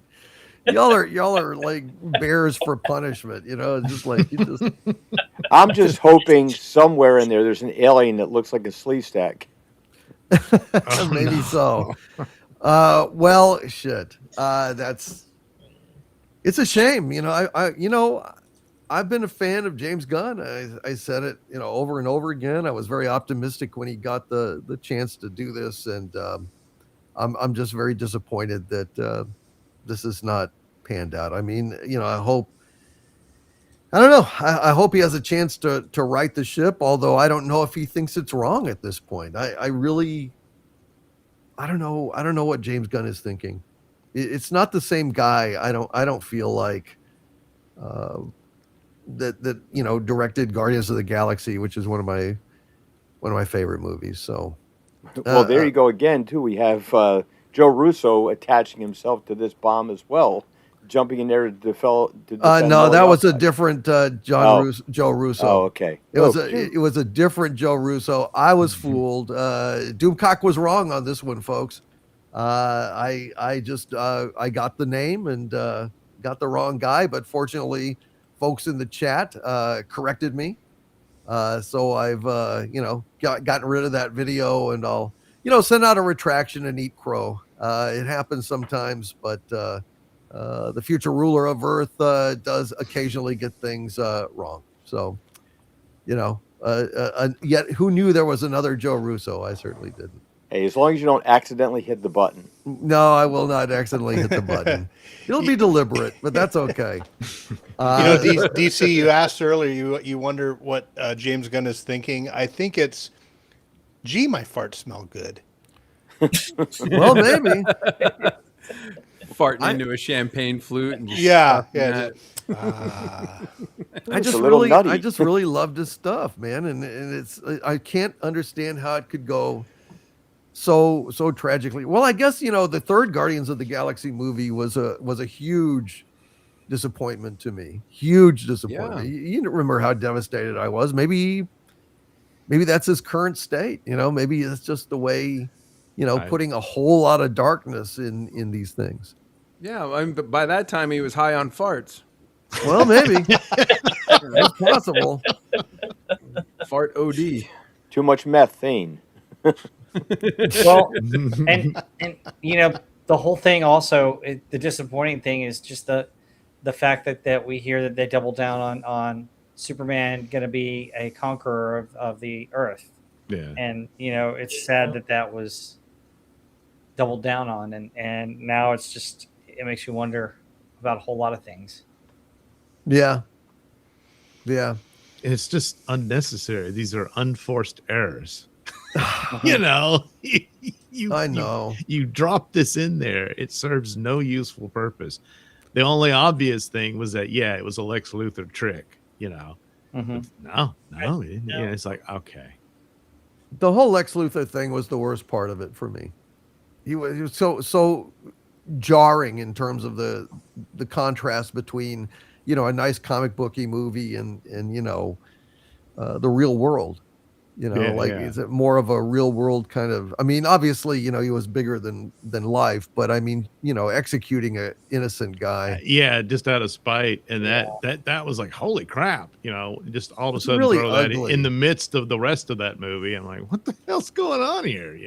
We never got to see him soar. We just got to see him crash and be tortured for damn near 2 hours. And he rallies at the end, and it's supposed to be okay that Crypto bites him or whatever. Crypto took him around, or I don't know. It was quite a disappointment. Is there any other pop culture stuff that we should cover tonight before we go to our next round of super chats? Well, I don't know when you want to do the con. Yes, let's do the con thing right now, Gary. Okay, cool. So you've got some photos and some stories to tell. Let me go ahead and share a certain window here. Not that one. Yeah, I don't want to share that one. Oh, not allowing me to share my screen. Okay. Is there any one of the other of the groups that? Let me see. Let me do this here. Because I know that Andy was there, you were there, Gary, and Rob was there. Is that correct? Yep. And what kind of time did you guys have? Oh, it was great. Time. Oh. Yeah. Go ahead, guys, while I try to pull up these photos. Well, Yeah, it Bruce was a lot of fun. Boxleitner was amazing. This guy spent 45 minutes just talking to us in the middle of the concourse there. Yeah. He was spilling all kinds of it was tragic though, because he was telling us about the storyline that they had for Tron Ascension, which was supposed to be the sequel to Legacy, and it would have been fabulous. It brings them all into it brings back Tron and everything. It's like it was a tremendous storyline, and so there are people out there that are looking for the story treatments and the script for it online. We met John Ratzenberger, who was absolutely hysterical. His Q&A and his little panel, he was just a riot. They said to him, "Well, how did you get the job for this part?" Somebody called, I answered the phone, and I took the job. They said, "What's the hardest job you ever had? Putting a roof on in the middle of summer? Like, no, acting. Like, that's not work. That's not work." William Catt, he was a really nice guy. He was like, and it was great. Gary got the idea that there's nobody standing around at these at the tables, so we went up and we did the thing that we did with Boxleitner that Gary's going to share because that's his show. And then, of course, he said, watch, you develop the vibe and everybody starts to, hey, what's going on over there? And then more and more people started going to their tables. It was really interesting. Then we talked to some of the designers of the original Kenner toys for Star Wars. Fascinating guys. The one guy's got a book coming out. Tim Effler, was it, Gary?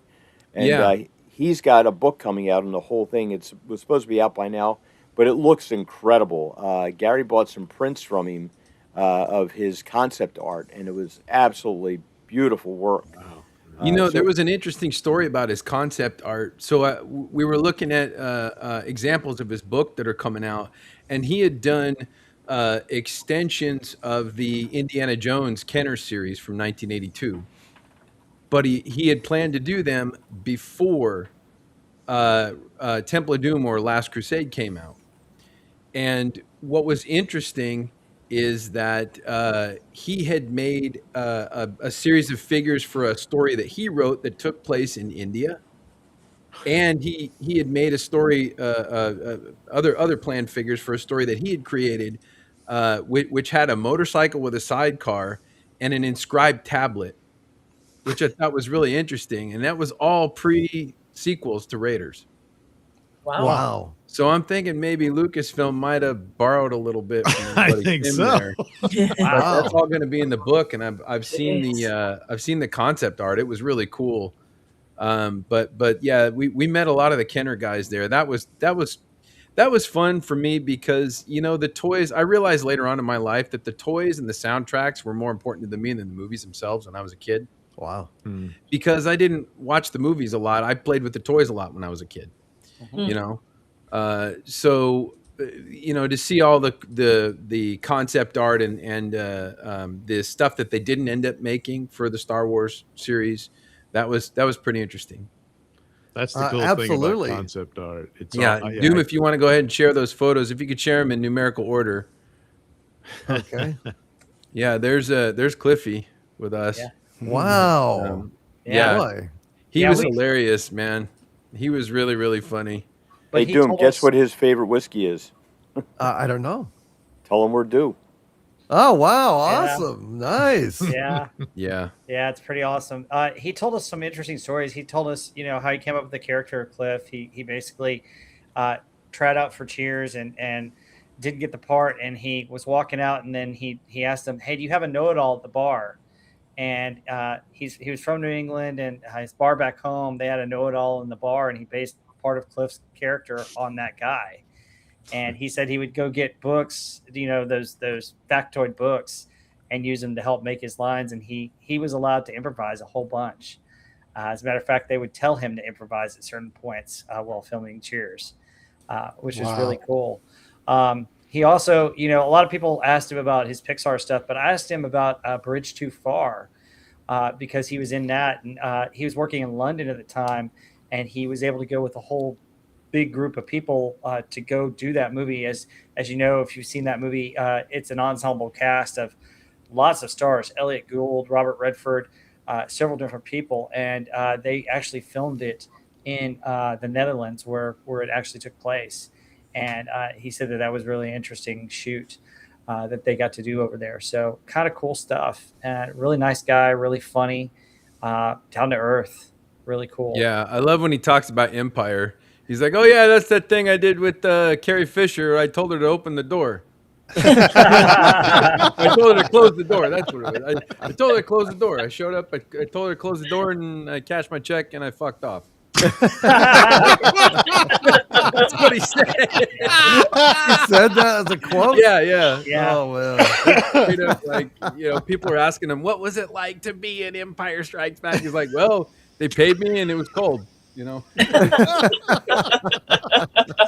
was funny. But if you go to the next photo, that one's pretty funny too. Do you have hang it? on.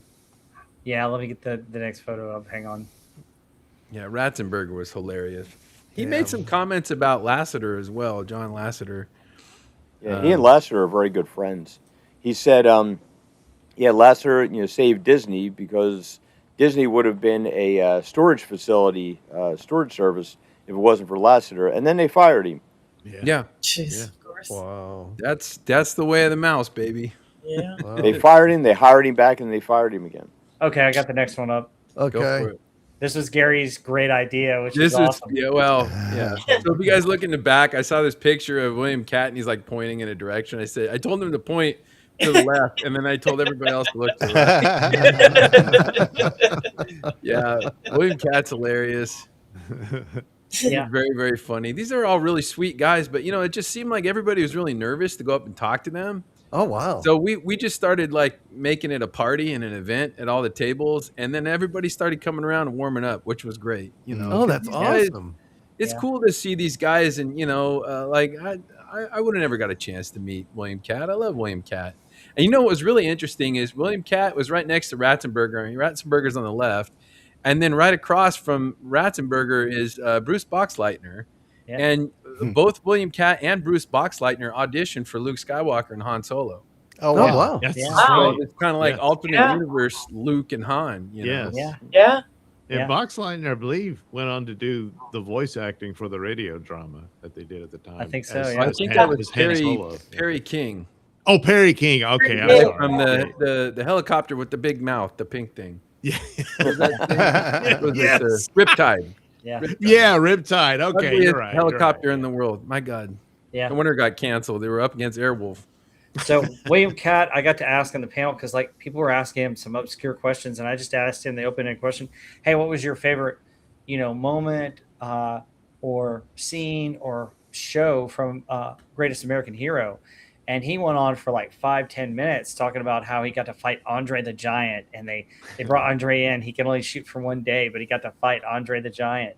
And That's then he cool. talked about an episode that they said was scared a lot of kids, and they wouldn't re-release it in reruns where Maxwell gets possessed. Oh, And yeah. he said the problem with the show is that the network wanted him to go towards him fighting monsters, whereas him and the rest of the cast wanted it to be more of a fighting crime and kind of some realistic situations.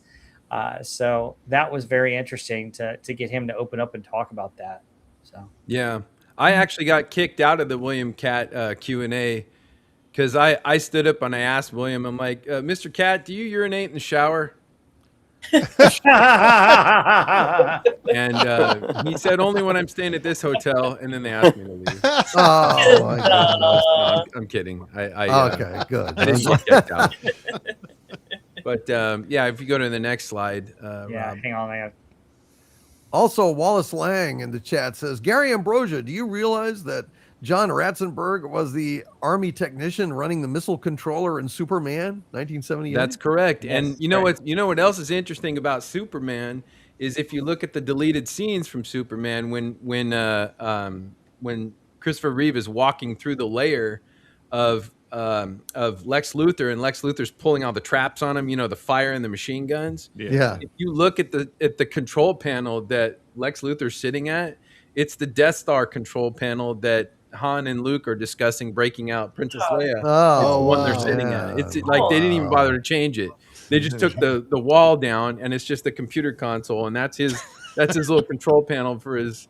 Like they didn't even like repaint it or anything. It's just Did like, it well, we still got that have thing from the that laser stupid- blast mark on it? Yeah, they're like, we got that thing from that stupid failed space ape movie. Let's put it in there, and we'll have we'll have Gene Hackman. Like, oh. Well, Yeah. Luther and Vader both order from Acme. So, yeah. All right, we got the next photo, Gary, and you got to set this up with the story behind Yeah, it. okay, so this is cool. So Bruce I love Boxleitner is a very, very generous actor. This guy was surrounded by women. Like all these groupies showed up, like probably a dozen of them. He had a line around the outside of the building there. And he spent so much time talking to all these fans. These groupies showed up. They all had like Scarecrow and Mrs. King shirts on, and like he was very, very generous to these ladies, and they were just enamored by him because he's in good shape. He's a good looking guy. But Andy and I were looking around. I was like, dude, we gotta get a photo with him, but we gotta find a Tron disc. So we're digging around, right? And we found we looked in this bin, this bin. It says $5 bin, right? And it had all these Disney Star Wars crap in it, right? It had like Rey action figures and Poe and like the Phasma, all those characters, right? And it was $5 in the bin. And there was a plate in the bin, and it said Star Wars, and I'm like, what's this? And I look closely, it's got Daisy Ridley on the front. I'm like, oh, it's a Disney Star Wars plate, and it was only $5. So we bought it, and we gave it to Bruce. And I'm like, okay, Bruce, look, you hold this up. This is the Tron disc. And you go like you're communicating at the IO tower, and we'll all look like right beside you. And he looks at the plate and he's like, "You see, this is what I'm talking about.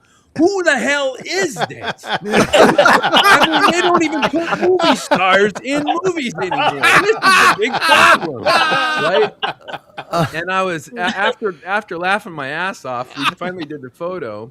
And then Rob, do you have the other photo? Yeah, I do. Hang on. Okay, so then I said, okay, well, listen, now you got to sign my plate, So I had him sign the plate, and he's like, what do you want me to write on it? Do you have it queued up? Yeah, it's coming up like on it. Jeez.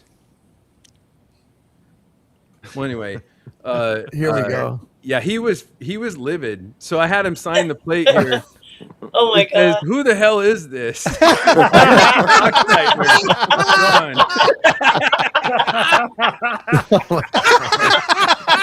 Wow. $5.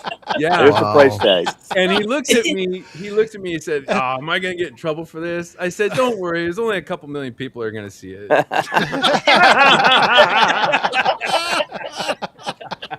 He was talking about his audition for Star Wars, and he's in there, and he's sitting around. Somebody says to him, "Would you like something to drink?"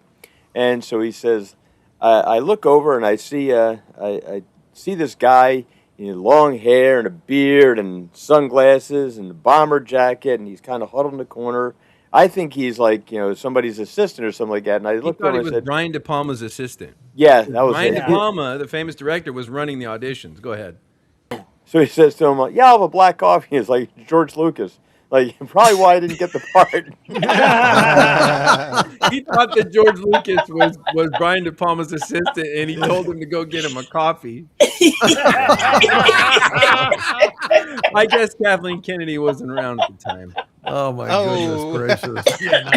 Yeah, that was glorious. God. That was hilarious. Yeah, Who the but hell Bruce is- Boxleitner, folks, he's in great shape, and he's got some projects coming up, and it was so cool to meet Tron, Yeah, Gary, do, Oh, do the you greatest wanna tell- American hero. What's that? You want to tell him about the medal since Troy was wearing it?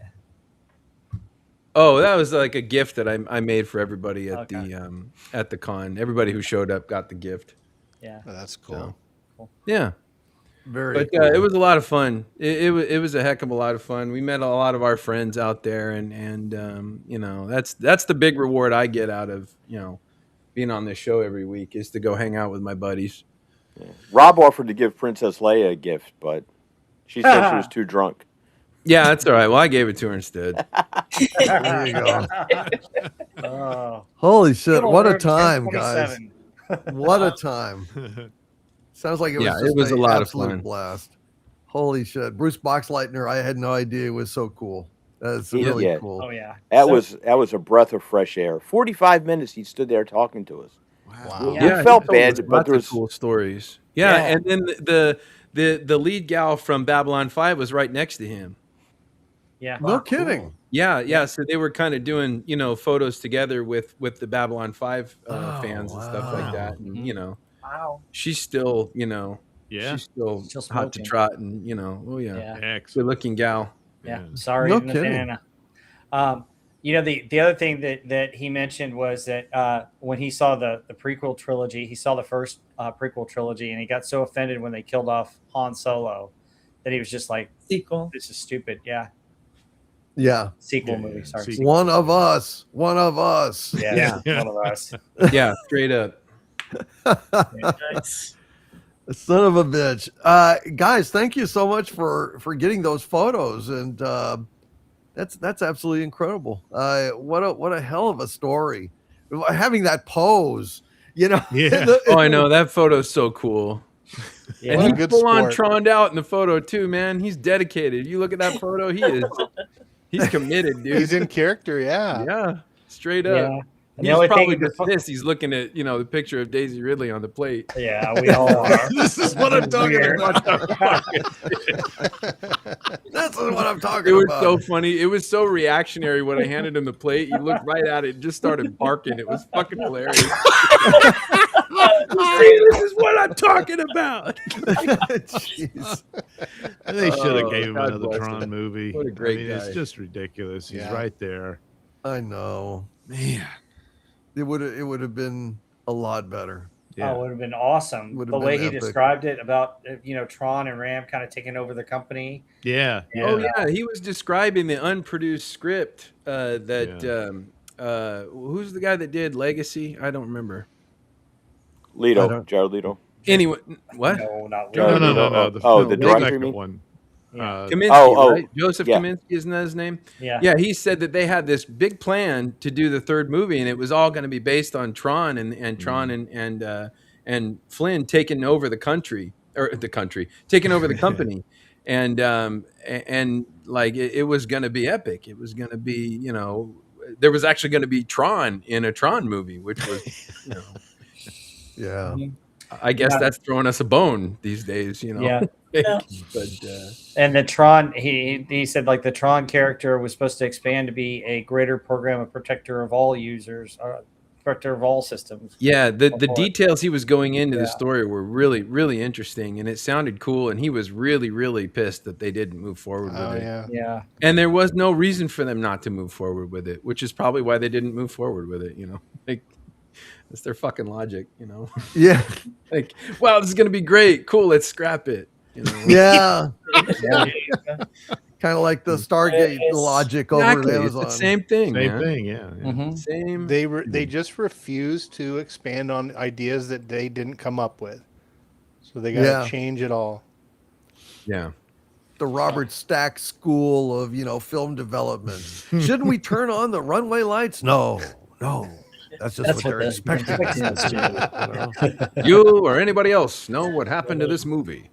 Call our hotline. Gary's got some footage too. On Sunday, we Marquez 47 had his R2D droid, and Gary was walking around and introducing him to everybody, telling him to behave himself, not to get in trouble like he usually does. And of course, he would respond with his beeps and whistles and shakes. Yeah, R2 was very nervous because he was a huge fan of Tron, but when he met Bruce Boxleitner, he behaved himself. That's And good. Bruce was very kind to him as well, and William Catt. That is absolutely wonderful. Absolutely wonderful. Well, there you go, folks. A report from the field. So Gary's escape from the center of the earth was not in vain. Well done, Gary Ambrosia. All right, let's get to some more of these super chats before we get to the movie that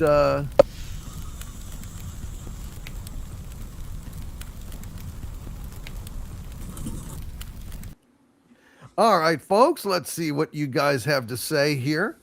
EP Andy Cthulhu Crusader with a $2 super chat. Hail to you, Evan Peterson. Says the Bond game is a prequel. He is newly recruited. Oh, okay. All right, interesting. That'll be good. That's a good way to ramp up the players, get them going. That's absolutely fantastic. Thank you, EP Andy Cthulhu Crusader, for letting us know about that. Israel R with a very kind, very generous $20 super chat. Thank you very much, Israel R. He says, hail DC and panel. Conan, the United series, thoughts? The animated series. Okay, it's a typo. Sorry about that, Israel R. Conan, the animated series, thoughts? Cheers and God bless. Hashtag Doomcock was right. Although sometimes hashtag Doomcock is wrong. It happens. But thank you, Israel R. Yeah, Conan the animated series. I guess panel, anyone want to chime in on Tartakovsky, doing a kind of primal style Conan animated series? Oddly enough, Andre just put a video out the other day that I think it was Andre. He was talking about how Filoni was actually his second choice to be the heir apparent. He wanted Tartakovsky to take over because he was, visionary with it. He was, had the ideas to move forward.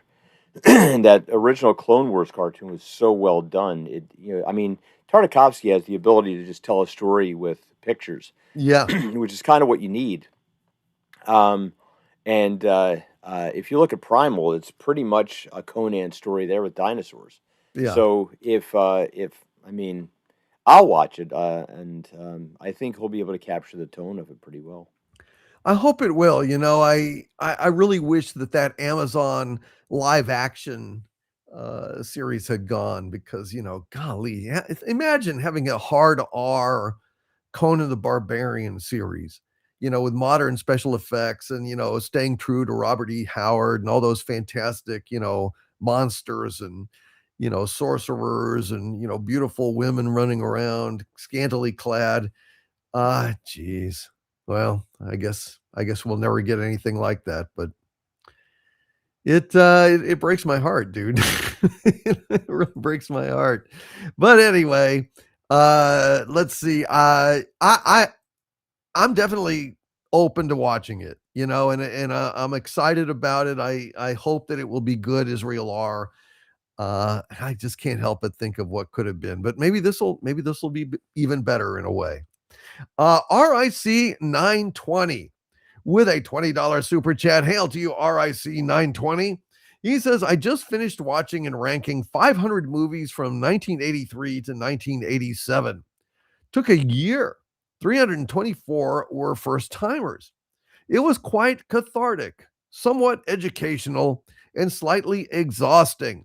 Check out my trailer playlists on my YouTube channel. Maybe you can write out what your YouTube channel is in the chat, RIC 920, or is that just the name of the channel? Hail to you, RIC 920. Congratulations on that. Watching and ranking 500 movies, 1983 to 1987. Fantastic, dude. Absolutely fantastic. And Michael Beacom with a $5 super chat. Hail to you, Michael Beacom.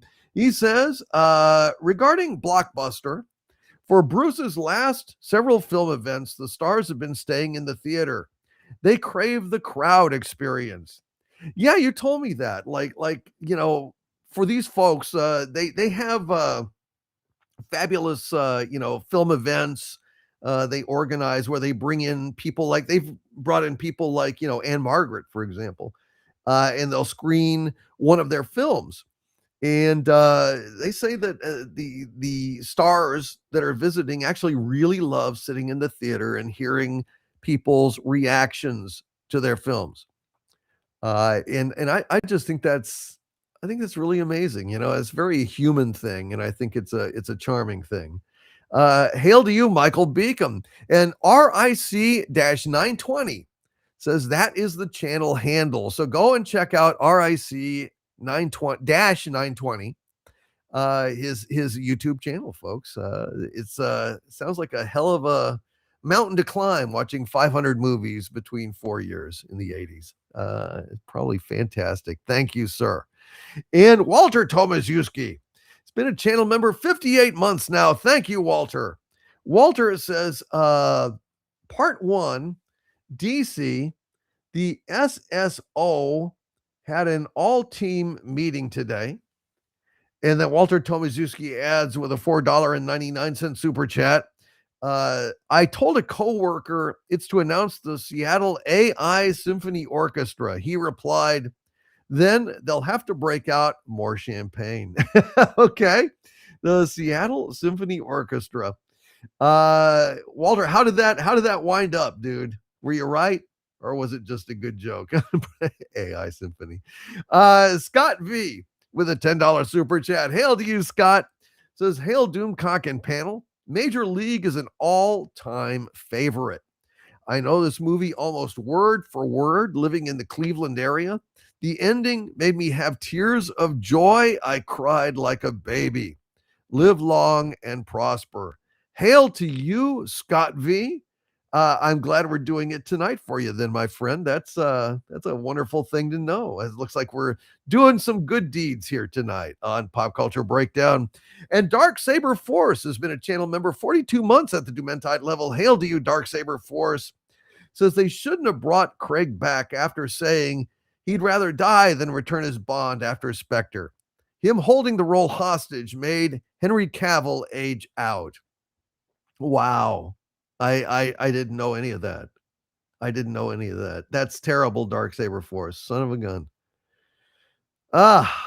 Wow. Well, I guess anyway, he's gone now. It's like SCTV, basically they blew James Bond up at the end of Die Another, whatever it was called, No Time to Die or whatever. And it seems like the screenwriters listened to SCTV when they said, may the good Lord take a liking to you and blow you up real soon. Well, apparently they did. And that's why they're having trouble figuring out how to bring back James Bond. Maybe piece by piece. I don't know. Assemble him. Super glue anyone? Hail to you, Dark Saber Force. And Jack White, anime and manga expert with a $5 super chat says, did any of you see that Zelda Ocarina of Time is getting a remake on Switch 2? Yes, actually. Donna Hergenrether, I think was talking about it and is very excited about it. Donna is a big fan of Zelda. Donna is such a sweetheart. She was hanging out with us down in Tennessee. What a great lady. Yes. And she mentioned big shout out to Donna. We love you, Donna. Yeah, you hear that, Donna? And she loves you guys. She said you guys were so warm and welcoming, and you just had nothing but good things to say about you on the Archvillain live stream I had earlier today. So she said that it absolutely makes her week when you sing "Oh Donna" when she does. She pops in on Friday nights. So. Well, then I shall double my efforts, and I will be go ahead and do the whole song for her. She's awesome and absolutely fantastic. Michael Beacom with a $2 super chat. Hail to you, Michael Beacom. Says, fire James Gunn and remake Supergirl with Sydney Sweeney. Yes, that would be the obvious thing to do, Michael. Well, to have done it in the first place. I don't understand what's going on in the world today. I think I should just stay at the center of the earth. The surface world has gotten so insane that what is there left to fight for? Honestly, it's crazy. It's crazy. And here's an example of the craziness of the real world, folks. Clint Skinner 007 with a $5 super chat. Hail to you, Clint Skinner. He says, according to Death of Robin Hood, which is a movie that's in theaters, I think coming or right now. According to Death of Robin Hood, main character, Robin Hood, is an evil villain who has no problem in killing children and families. Avoid at all costs. So they have to tear down the legend of Robin Hood. They've gone ahead and demolished modern pop culture. Now they have to go back in time to fucking Robin Hood legends in the past. So Robin Hood and the Odyssey, what other great literature are they going to ruin this year? Well, we're going to see. We're going to see. They'll probably take a crack at the Bible at some point. Hail to you, Clint Skinner 007. This is like anything. The Iliad. Anything Sophocles wrote. There's a lot of stuff to corrupt. They'll be fucking around with T.S. Eliot at some point. Michael Beacom with a $5 super chat. Hail to you, Michael Beacom.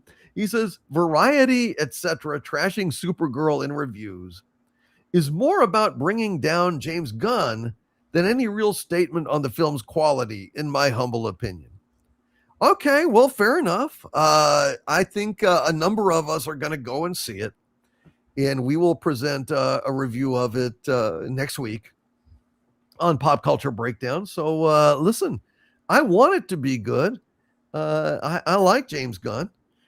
If it is, by God, we will say so. So Michael Beacom, it will get a fair airing on this show, as we do on films.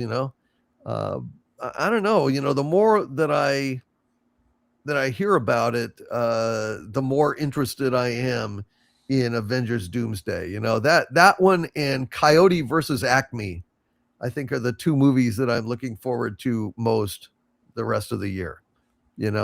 Coyote versus Acme is something snatched from the jaws of complete obscurity, and they have spent so much money on Avengers Doomsday. I think it's going to be spectacular in one way or another. It'll either be like a mind destroying failure or a huge triumph. I don't think there'll probably be a middle ground on this thing, and I'm pulling for it to be a triumph. I really hope against hope that somehow they'll get back to the roots of what they had before. We'll see. I don't know.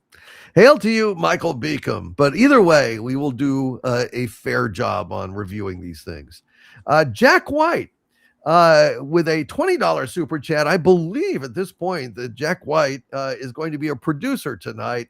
Hail to you, Jack. He says, Full Metal Alchemist has two anime series, one that ran from 03 to 04, and Full Metal Alchemist Brotherhood, which ran from 09 to 2010. Full Metal Alchemist Brotherhood follows the original manga to its intended conclusion. I'm so sorry that I don't remember. I grabbed it the other day, and I was all excited to find it. I will go and figure it out, dude, and I'll drop you a line and let you know. Thank you for the recommendation, though. I'm hoping I'm watching the right one, the one that you intended. Dark Saber Force with a $5 super chat. Hail to you, Dark Saber Force. Says, my current dream Bond casting outside of Cavill is Jacob Elordi. He strongly reminds me of my favorite Bond, Timothy Dalton, and follows Fleming's style. I don't know who Jacob Elordi is. He was the monster in Frankenstein, the Del Toro Frankenstein. Oh. Very tall guy. Huh. As Bond, huh? Wow. Well, I'd have to think about that, Dark Saber Force. Obviously, I've only seen him as a, literate Victorian monster, so I didn't even know. I can't picture him in it, but, I'm sure that you're probably correct. Hail to you, Dark Saber Force. And Jack White, again, like I said, he is a producer tonight on Pop Culture Breakdown. And Jack White with a $10 super chat says they also announced the voice cast for Batman Nightfall, and the actor they announced was going to be voicing Bane is Michael Mundo, aka the voice of Voss in Far Cry 3. I've not played Far Cry, none of the Far Cry games. I probably have missed out on these things. I don't know a whole lot about it. Any of you, I don't know. Are you guys, the panel is not particularly big gamers, I don't think. I have not played any of the Far Cry games, Jack. So I'm sorry, I don't know who Michael Mundo is. But I'm always looking for new games to play. I don't have a lot of time to play games, but when I do, I get deep into them and play them, as far in as I possibly can. Try to do everything I can in them. But maybe I should look into Far Cry. Let me know in the chat how Far Cry is. Jack White also adds with a $5 super chat.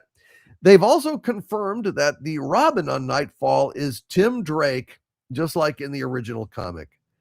Well, that makes sense.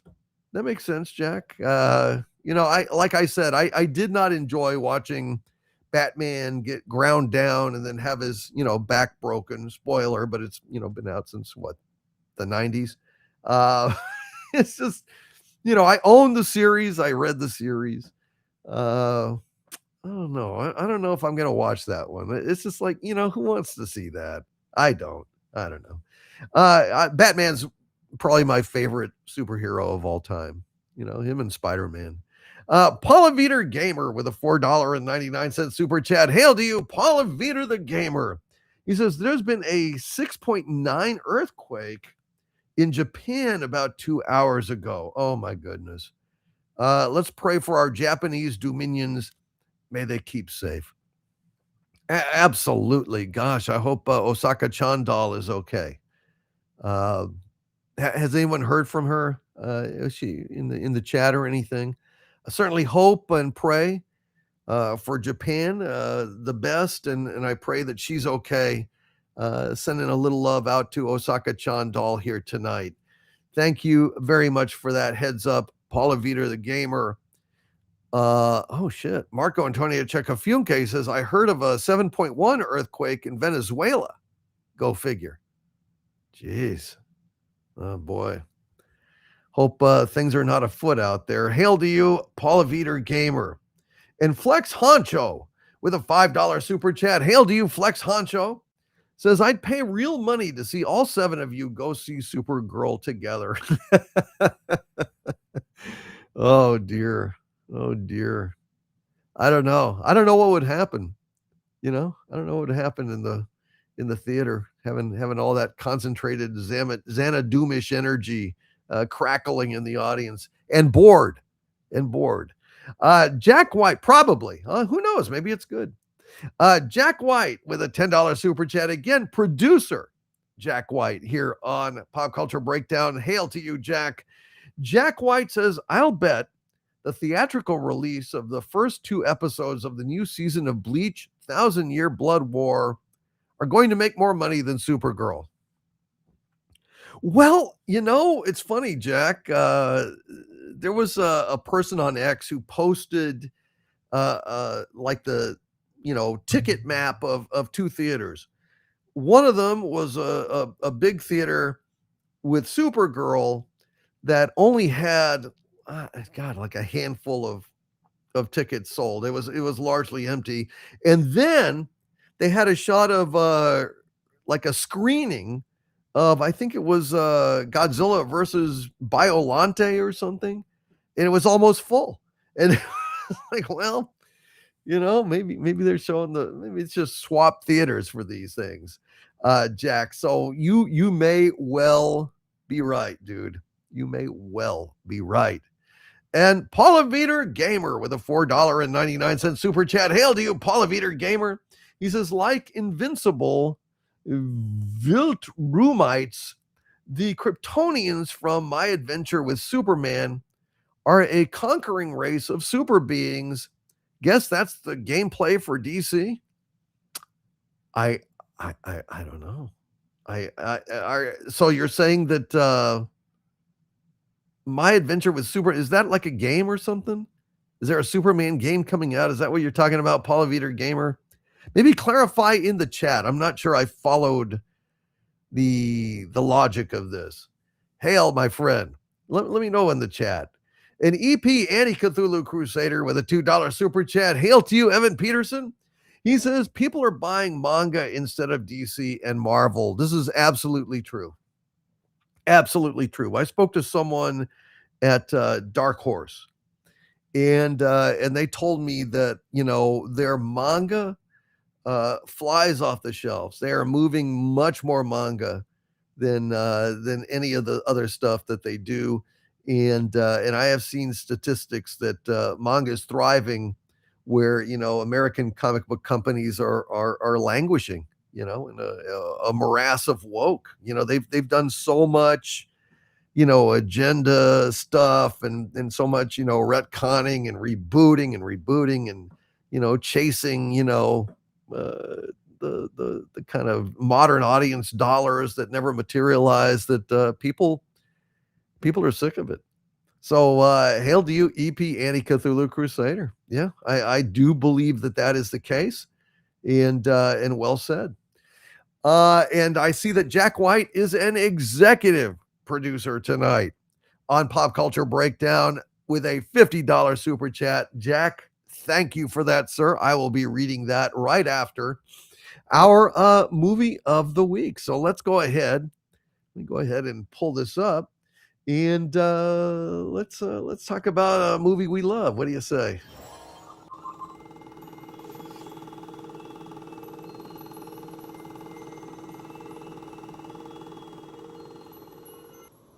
All right, folks, the movie that we love this week is Major League. Major League, ladies and gentlemen. And let's go ahead and share the screen. And Gary Ambrosia, you've got some notes for us on this, sir. I do. First off, testing 1, 2, 3. Everything sounding okay? You sound fantastic. Okay, great. Loud and clear. All right, guys. Here we go. Major League. What if the Bad News Bears grew up, got into the majors, but never actually got any better than they were in Little League? Well, that sounds like an interesting premise for a movie, but let's talk about Major League. Starring Topper Harley, that psychopath from Platoon, and Blade. Written and directed by David S. Ward, produced on an $11 million budget, and bringing in over $75 million during its worldwide theatrical release. Wow. Writer and director David S. Ward, being a native of the Cleveland suburb of South Euclid, describes the origin of the film as being, quote, I figured I would never see the Indians win anything unless I wrote a movie where they did. End quote. That was the real genesis behind the movie. The story itself borrows from several prominent figures in sports, such as Gaylord Perry and his preference for lubing up his balls. Texas Rangers relief pitcher Mitch Williams, which the character Ricky Vaughn was based, and Georgia Frontier, the wife of LA Rams owner Carol Rosenblum, who inherited the Rams when her husband died in 1979 and relocated the team to her hometown of St. Louis. While most sports movies had gone the classic route of dramatic, inspirational, and sentimental, complete with those long and tearful motivational speeches and tension-building slow-motion shots of the big win, Major League inverted this model, opting for the tone of Slapshot and creating a more realistic and humorous approach to the sport and its players.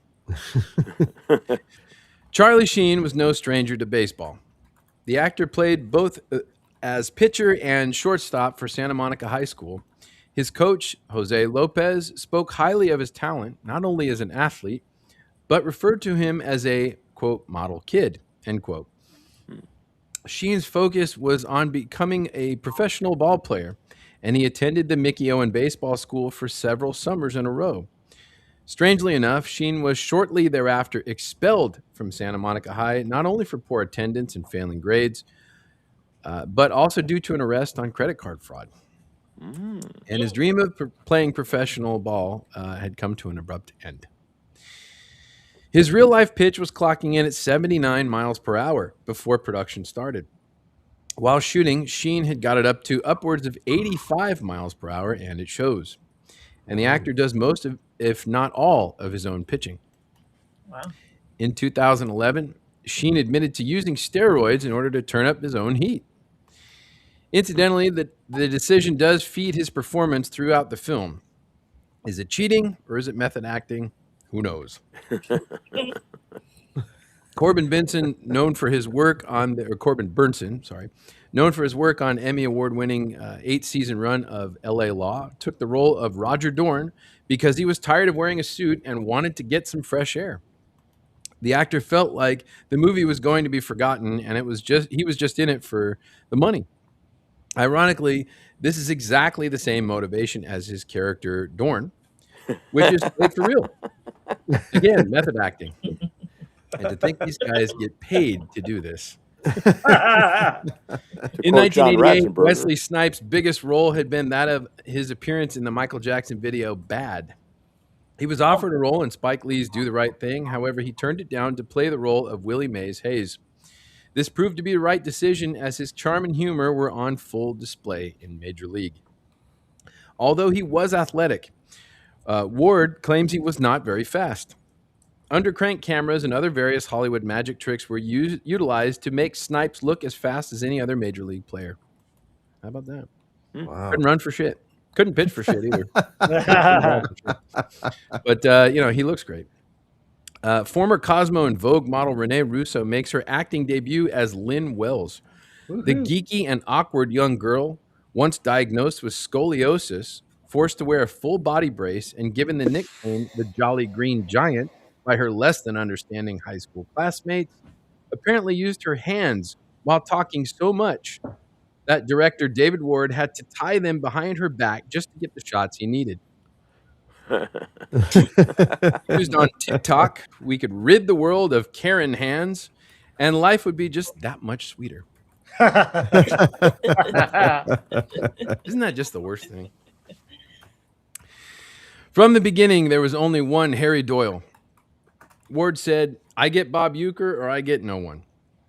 Amen. 4 years after retiring from Major League Baseball in 1967, Uecker became a broadcaster for the Milwaukee Brewers, and David Ward allowed the commentator turned actor to improvise most of his dialogue in the film based on real-life trash talk and the humor of the Cleveland curse.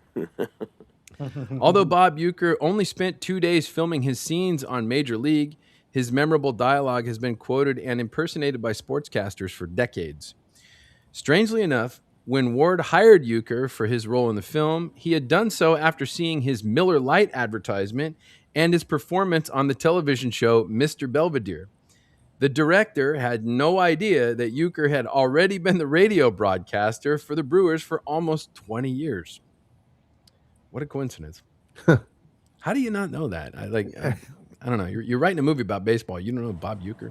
Yeah. Although the film takes place in Cleveland, most of the game footage was filmed elsewhere in the U.S. An attempt to shoot at Cleveland Municipal Stadium provided nothing but useless footage. Already into the NFL preseason, the field was set up for the Browns. This meant that the baseball games being shot for the movie were played on a football field. The production was forced to move to Milwaukee County Stadium and High Corbett Field in Tucson, Arizona, which was the home of spring training for the Indians. Because of the low budget of the film, thousands of people being packed into a stadium to shoot the game scenes was not really an option. As a solution, Wisconsin Governor Tommy Thompson declared July 30th through 31st in 1998 as Major League Weekend. As an incentive to generate a crowd for filming, raffles and giveaways were held in between takes, which resulted in over 20,000 Milwaukeeans. Yeah, I think that probably Milwaukeeans Yes, Milwaukee. cheering on the actors until 3 o'clock in the morning. This is a production value that simply can't be bought. That's amazing. Like he just said, yeah, this weekend's national Major League weekend. Come on in and be extras in this movie. Wow. And they showed up. Nice. Wild. Charlie Sheen's pitcher's mound was moved up 10 feet toward home plate in order to give the appearance of the 100-mile-per-hour fastball that his character was supposed to be throwing. That's why it hits the catcher's mitt so quickly, because they just did a little bit more, got it a little closer. Huh. During the big celebration at the end, Corbin Burnson throws a punch at Charlie Sheen and actually fully connects the hit. Sheen was so taken back, he could barely continue the scene. Seeing as there were hundreds of cheering background artists in the front of the entire cast, Sheen had to turn his face away from camera due to the large swelling bump that was already forming on his pretty face. Jeez. There simply wasn't time or money enough to reshoot the scene, so the aftermath of the punch is all up on screen. Whew. How about that? Dang. Charlie Sheen turned down the role of Nuke LaLoosh in Bull Durham in order to star in this movie. Oh wow! That role would Really? would later be filled by the star of The Shawshank Redemption, Tim Robbins. Kevin Costner turned down the role of Jake Taylor in Major League in order to make Field of Dreams. Again, another great decision. Oh, yeah. Due to the popularity of this film, relief pitcher Mitch Williams not only chose the classic song Wild Thing as his intro, but adopted the nickname Wild Thing, as well as the number 99 from Charlie Sheen's character in Major League. Sheen is less than pleased about this hijacking, stating that Williams didn't earn anything that he had stolen from the actor. My final note, the original ending, written, shot, and inserted into the film's final cut, reveals that Rachel Phelps was actually not the villain of the piece, but was secretly hand-picking the team based on the hidden talents that would be revealed once they all joined together against her, and thus becoming a winning team. Test audiences absolutely hated this ending, so it was decided to reshoot it entirely. One major issue is that the actress Margaret Whitten had already since relocated to the United Kingdom and was working on stage, so David Ward and crew traveled across the pond and assembled Rachel's private box seats at the big game on a British soundstage and shot the new ending of her reaction to the Indians' big win and her imminent downfall, which was the satisfying ending that the audience had been craving. There you go, guys. That's my my notes on Major League. Fantastic job, man. Yeah, I haven't seen this movie in a long time. I did not get a chance to watch it in. I did not get a chance to watch it in this last week, but yeah, I remember this movie being absolutely hilarious. I know it's a favorite of many people, and I really like the fact that it's kind of a trash talking, ass slapping type locker room movie, and because some of these sappy, baseball movies, they get a little. Not that I don't like those, I love the movies about like, the father that passed away, and there's a baseball somewhere in the room, and it's his, it's his dad's, or something like that, some sentimental stuff. But this one I like because it's just, it's like Slapshot, it's that tone. And yeah, the sequels, they never really had the same effect that this one had. This one's rated R. The sequels were like PG or something like that, and although one of them has Scott Bakula in it, who is amazing, and we love, the movie, it didn't really take off. But yeah, Major League, folks, it's a good one. It is indeed. And I want to go ahead in that tradition of baseball and have a first inning stretch and just say pause for a second to wish Paragon Dark Prince a very happy birthday in the chat. Happy birthday to you, Paragon Dark Prince. I should have done it earlier. Just a little, it's been a distracting day. I want to say, God bless you, my friend. Happy birthday to you. And Harvey, go ahead. Happy birthday to you. Happy birthday to you. Happy birthday, Paragon Dark Prince. Pretty good there. Happy birthday to you. And many more, Paragon Dark Prince. Happy birthday. All right, play ball. Let's go ahead and get back to the review of Major League. Rob, what do you think of this movie? Oh, I love this movie, and we used to quote it playing baseball and watching it growing up. I mean, the scene where the guys in the stands, too high, who gives a shit? It's gone. Just a bit outside. All those lines that we just love. And one of my favorite scenes also is where Willie Mays Hayes is trying to steal second, and he slides too early, and the second baseman's like, come on, which is just funny. It's a hilarious movie, and really, there's a love story in it, which is woven in really well, really good writing. And then this one doesn't really, you've got people that are based a little bit on real people, but they can be just about anybody. The fun thing is like the superstitions that go with baseball, like the roasted chicken, the Jobu statue, they don't cross over the lines, those kinds of things. That's what makes it fun. And it's not like a serious baseball movie, even though they win and are going for a championship at the end. It's a fun look at the game, and just a fun way to watch a sports movie. And it's got all the elements that make it partial sports movie, part love story, part comedy.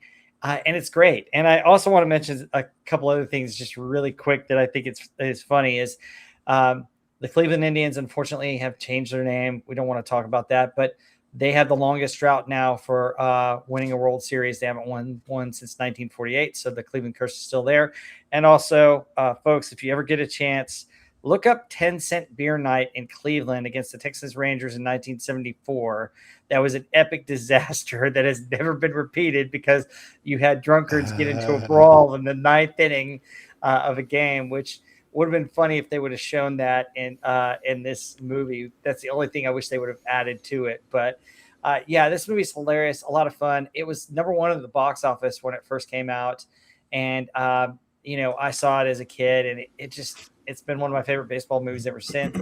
And the good thing about it is just it's one of those movies you could just catch it in the middle of it and just have a good time, just laughing at the jokes and the different things that happen in it.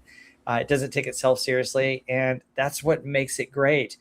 Back then, there were a lot of these comedies and these movies that didn't take themselves seriously, that let you have fun, and that's what we're sorely missing today.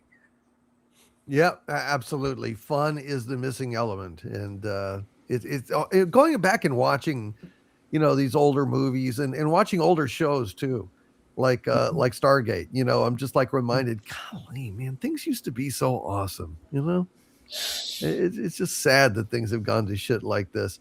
Sean, what do you think of this movie? Oh, I've loved this movie. I've seen it so many times. Quick note on what Rob was saying about the 10-cent beer night. I may be wrong, but I don't think I am. I think our friend Mark D with a C was at that game when he was in the Boy Scouts, and I remember him saying, like, why did they pick that night to be the Boy Scout night and 10-cent beer night? Sounds like Oh the my perfect gosh, night. that's hilarious. Yeah. I'm pretty sure he remembers it. I'll have to double check with him, but I do know someone that I've talked to was at that game. So Oh my God. yeah. Can you Nice. imagine? But yeah, this movie's so good, and I like it because Charlie Sheen is actually a pretty damn good pitcher. I've taught pitching, both in a high school. I've done it professionally, privately, and Charlie Sheen's got good pitching mechanics. He really does. Like his movements. It's and I think he was pitching in an adult league somewhere in the Valley, but yeah, he was good. I mean, he was really throwing those balls pretty hard.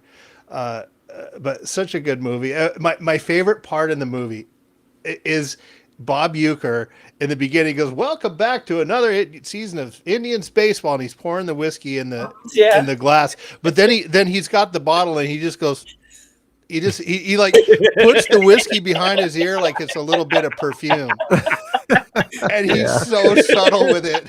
It's one of the funniest things I've ever seen. Wouldn't be surprised if Harry Carey did that in real life. Yeah. Yeah. But he's like, 10, bottom of the ninth.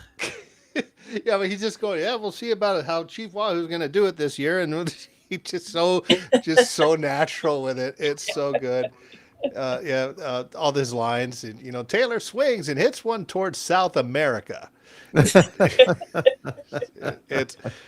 It's really good. Yeah. And like Rob, you were saying, like, it's a funny kind of a slapstick movie, but still the game at the end, you're like rooting for, you're into it. You still they really did a pretty good job filming that sequence. So great movie. Great movie. I wish they hadn't have made the second and third one though. Well, what are you going to do? Greed is one constant. At least it used to be in Hollywood, back when Hollywood was better. Heather L., what do you think of this one? Yeah, I love this, and I haven't seen it in ages, so this was really fun getting to watch it again. Great concept to have like a grown-up bad news bears and the bitchy owner trying to sabotage the team just so she can move to Miami. It's hilarious, but even though it's funny, I thought they did a great job just capturing the reality of a baseball team and the atmosphere around it, like the players, all the superstitions and little rituals that they have, and the crowd, and some of the diehards that are always there. And then you see it get crazy once the team starts winning with all the the music. And man, Charlie Sheen, what perfect casting to be the Wild Thing, like, and have that be his name. And yeah, to see that he's actually a good pitcher. But God, I thought he was so perfect for that role. Just great. And then the other players too, just all the such distinct characters, each one of them that's in there. And I love the voodoo guy. And then how the manager comes and like drinks the shot of his rum that he told no one to touch. He's got his whole setup there for luck. But yeah, it's so much fun. I love the announcers too. Like Sean was saying in Euchre, and how he keeps pouring the booze. Like every time you get a shot of him, he's pouring a cocktail or booze or beer or something there. And one of the funny parts too is he's got the color commentator next to him, and he asks him like, "Oh, you have anything to add?" And the guy says, "Nope." And so Euchre says, "Well, he's not the best color man in the league for nothing."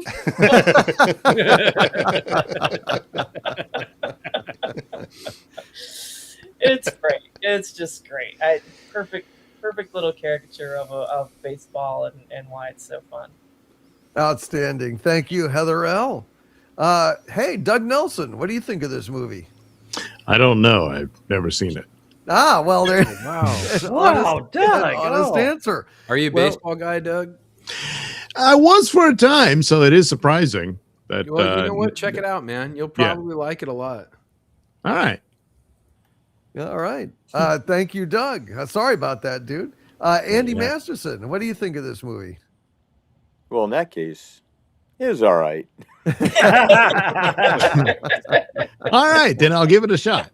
Now you convinced me, man. Yeah. Bob Uecker is my favorite part of this by far. Great performances all around. It's a lot of fun. I love the cardboard stand out where every time they get a win, they would take off a piece of clothing on the cutout of the owner there. Mm-hmm.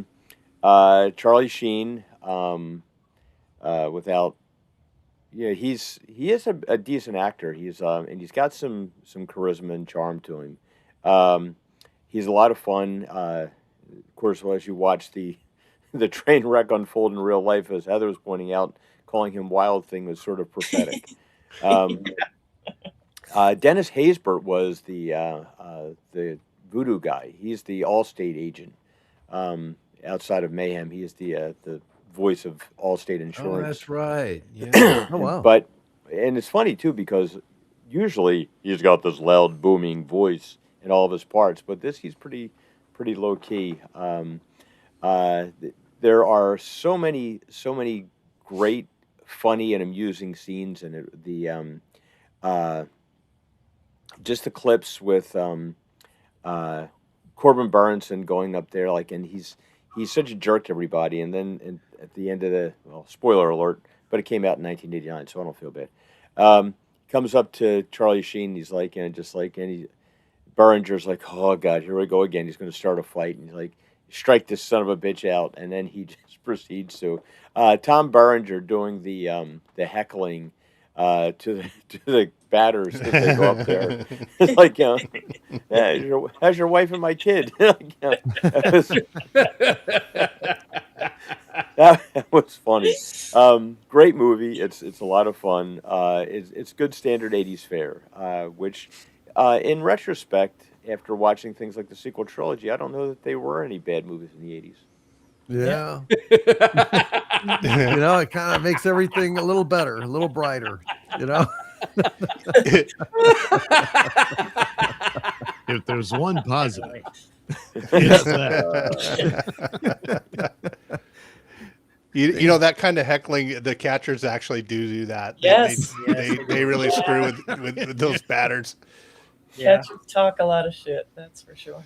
Yeah, and you hadn't really seen that in a baseball movie before this, right? The closest probably Bull Durham, but Bull Durham a little bit. Well, that was the After. same year, if not Exactly, later yeah. than this. yeah. After this, Yeah. So, I mean, really, before this, that was what everybody was saying was, the euchre stuff and all the rest of the trash talk and everything. That was kind of a new frontier, which is great. Yeah. So there you go, folks. Major League. If you haven't seen it, check it out. If you haven't seen it, I guess go watch it again. We could all use a good laugh these days in these grim pop culture times. And God, the other day I watched The Bad News Bears again. Yeah, man, it just Oh, takes man. you back to a whole better world. It's like a time machine. Yeah. Golly, Yeah. they even eat at Pizza Hut, and it's like, man, it's so right, But That's Pizza Hut's coming making a back. comeback. Pizza Hut's yeah. coming I back. know, isn't that Yeah, yeah. amazing? I Yeah. wonder if it'll taste the same, if they can replicate the taste of the Yeah. pizzas. No, Yeah, Probably we'll not. I see. think so. I don't know. That's a shame. All right. Well, there you go, folks. And happy birthday again to Paragon Dark Prince. God bless you, my friend. Honored that you're here hanging out with us tonight on your birthday. God bless you, brother.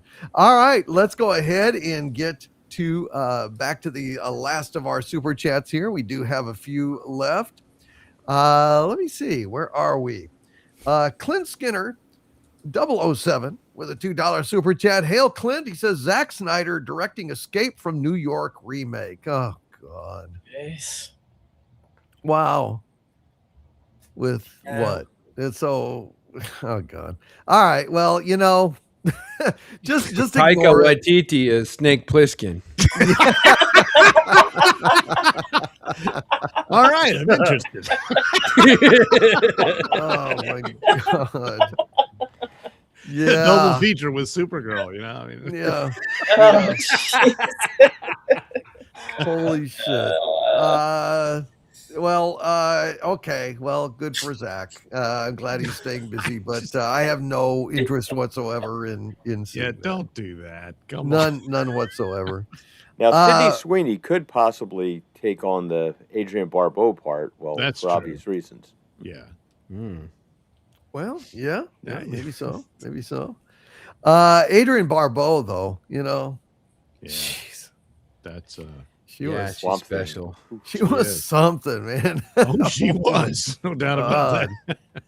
I'll tell her to call it Billy. It's like that's okay. All right.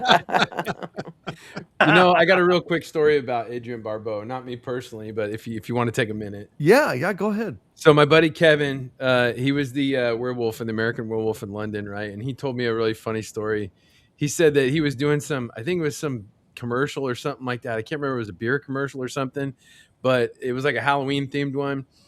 And there was they were building an animatronic bat, and the bat had to go on wires across the stage, right? And it's up high. So the puppeteers had to be like in the, up in the rafters up above, laying down, and they're looking down at the set. And they said that Adrian Barbeau was in this thing. I can't remember if it was a commercial or a TV show or something, but he said that he said, I lost track of the bat because all he's staring at is like this massive cleavage. Yeah. He's like, I was just mesmerized. They were amazing. Yes. He's just like, like you hear some director like, where's the fucking bat?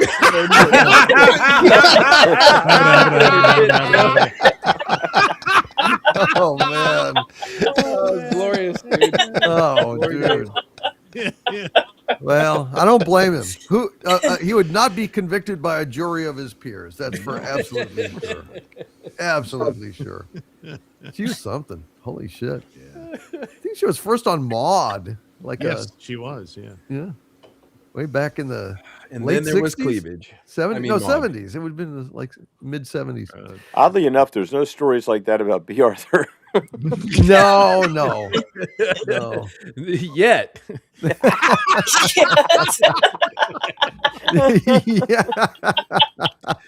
Somebody on the Star Wars Holiday Special, I'll bet you, was staring down those mountains. I was up in the rafters and she started singing the song. There she and- was. I wore that bikini first. And then there's Maud. And then there's Maude, exactly. Compromising, enterprising, anything but tranquilizing, right on, Maude.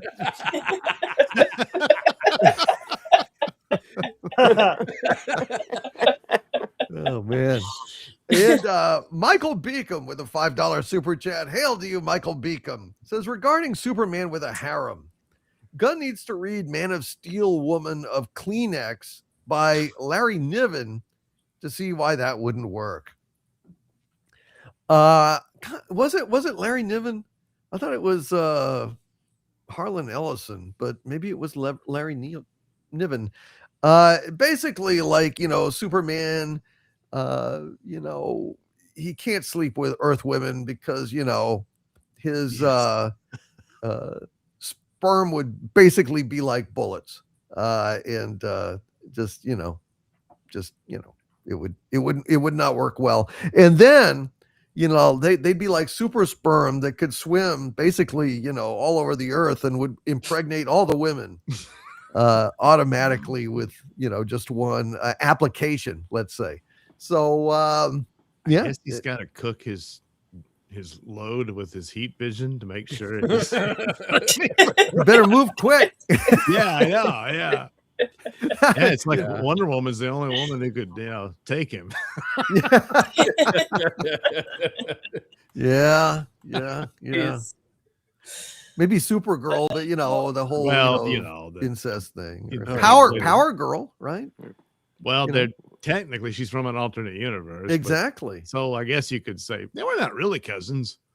An alternate universe founded by Adrian Barbeau, apparently. Yeah, I know. Yeah, that's to call back. We'll have Superman to and get Game that of kid a Thrones super crossover. banjo. Yeah. great Scott. But good call there, Michael Beacom. You're quite correct in that regard. I think that's honestly why Christopher Reeve had to turn into a mortal before he could sleep with Lois Lane. Otherwise, Yeah. Yeah, she'd be Otherwise- missing her head. exactly. Might At as well best- be in fucking Twilight Zone the movie. So what? Did I say something wrong?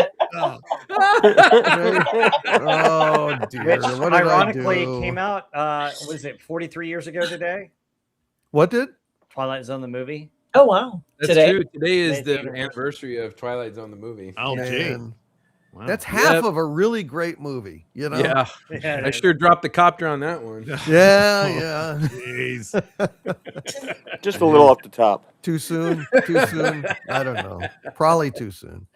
Michael Beacom with a $10 super chat again. God bless you, Michael. Michael Beacom says, regarding Babylon 5, got to meet Mira Furlan at a KC Comic-Con. On stage with her natural accent, she goes, "Why does everyone ask me to say moose and squirrel?" We lose it in the audience. Why is that funny? I'm sure she knew, he says.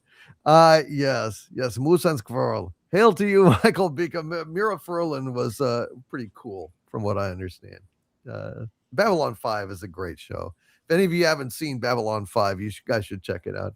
Straczynski really deserves a lot of credit for carrying on despite all of the horrible setbacks that the poor guy had. Seriously, it was my God. When the guy who played Sinclair quit after the first season due to some mental issues that he was having. It's not his fault, but man, just left him high and dry. And that's when Bruce Boxleitner got hired as Captain Sinclair and took command. But I mean, it shifted his whole. If you know the story, you'll understand why. I won't say why, but it completely fucked up his vision. They But boy, figured it out though.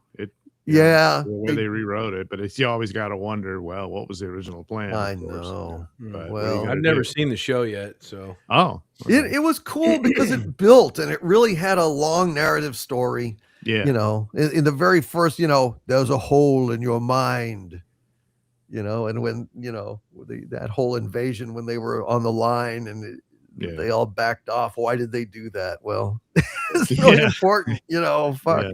But anyway, Jack White, executive producer tonight on Pop Culture Breakdown with a $50 super chat of great generosity. Jack, thank you so much, sir. Hail to you. Producer Jack White, an anime and manga expert, says, fun fact about Far Cry 3. They had an original vision for the game where it would tie into the original Far Cry game, and they completely changed that plan after they saw and heard Michael Mundo's audition and completely rewrote the thing for him. Good Lord.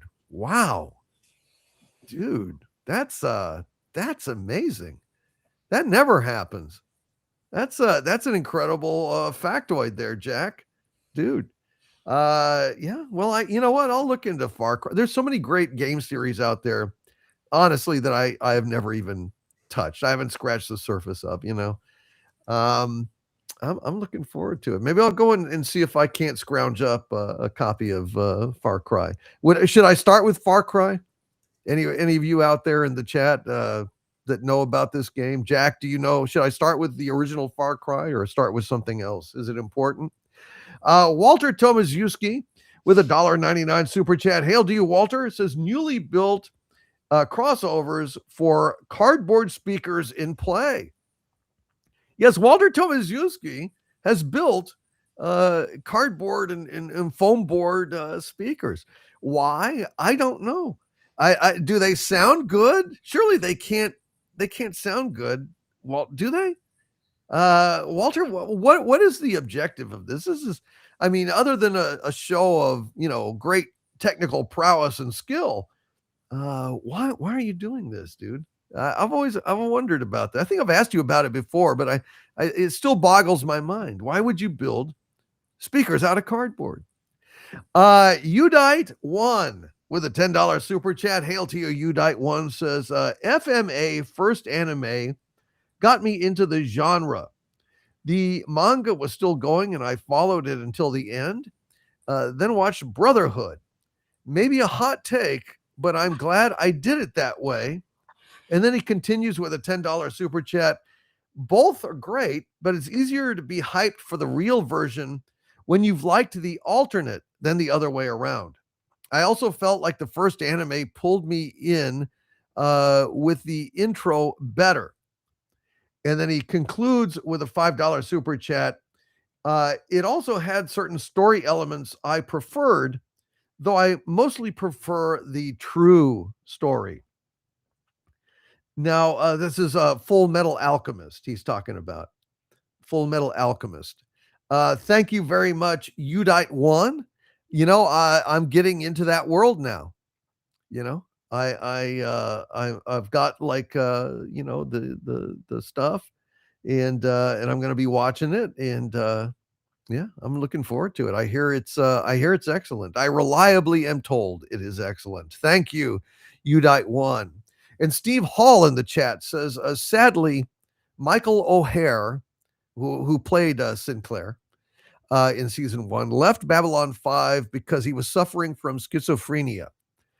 J. Michael Straczynski helped him, and that's why he came back for a cameo in season 3. Yeah, it's such a sad story. The poor guy. I'm very sad to hear that. Necronomicon says play Far Cry 3 first. Play Far Cry 3 first. So okay. I will take that to heart unless I hear otherwise. Hail to you, Necronomicon. Appreciate the advice. And your Muslim uncle. He's been a channel member for 64 months now. Hail to your Muslim uncle, says, just a thanks for sharing those pictures and time. Hey, your Muslim uncle, you're welcome, my friend. Gary, yeah, and guys, thank you guys for going over there and gathering all that stuff for us and sharing it with us. Those are some great stories. And I just want to say, hail to your Muslim uncle, and much love to Sufi mom out there. All right, folks. Well, this is, I think, this is the episode for this week. I want to thank everybody who came. I want to thank the panel. And let's go around and go ahead and say goodnight to folks and plug anything you'd like to plug. Gary Ambrosia?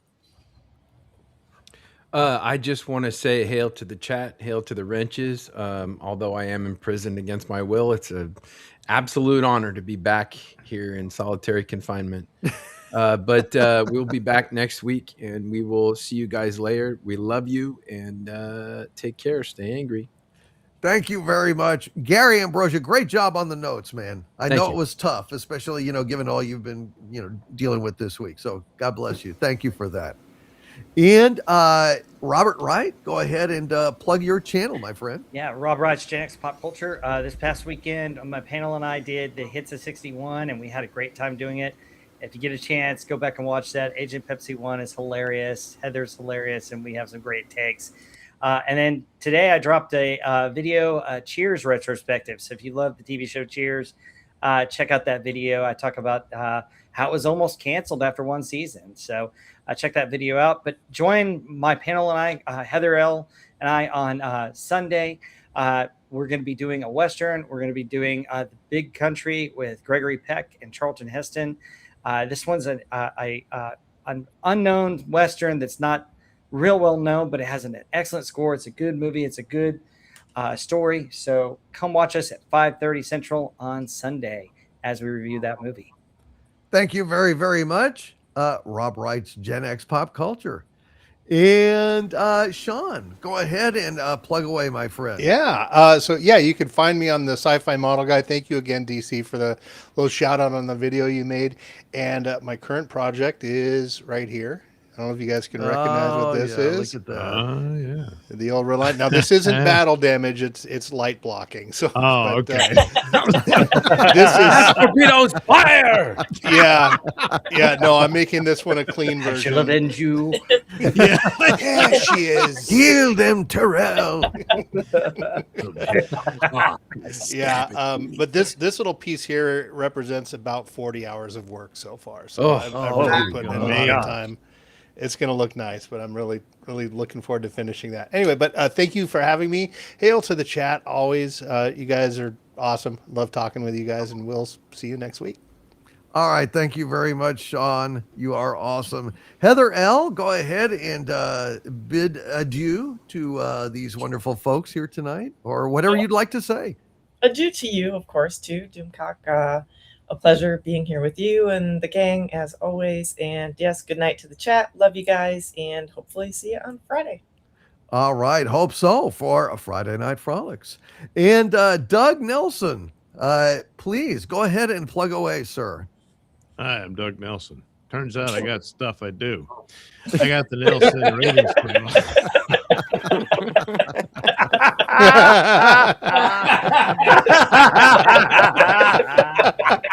What? I'm serious. I do stuff. Oh, there goes the left arm.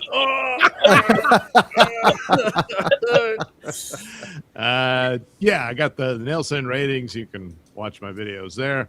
And I have a podcast called Mr. Nelson Show on radiomisfits.com or wherever you get your podcast. And I do these audio plays on there.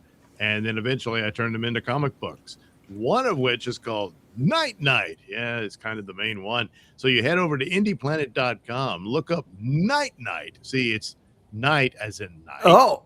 And followed by the K word with night. Get it? And so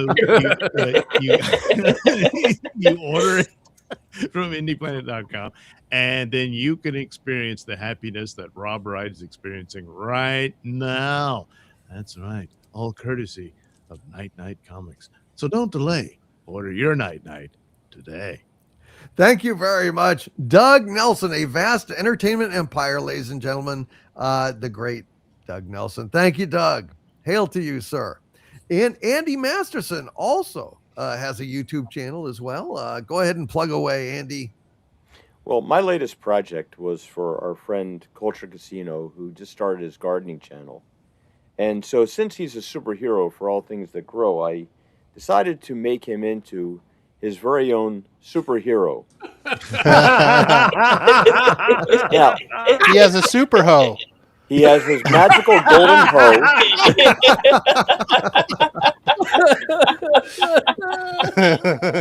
And Culture Casino, for some reason, can't pronounce Spider-Man. He always says Spider-Man. So now he's the Greenman. The Greenman. Nice. That's all I got. That's all you got. Thank you very much, Andy Masterson, you laboratory of mayhem guy, you. All right. Well, I just we got a few more super chats that came in. I want to go ahead and read those real quick.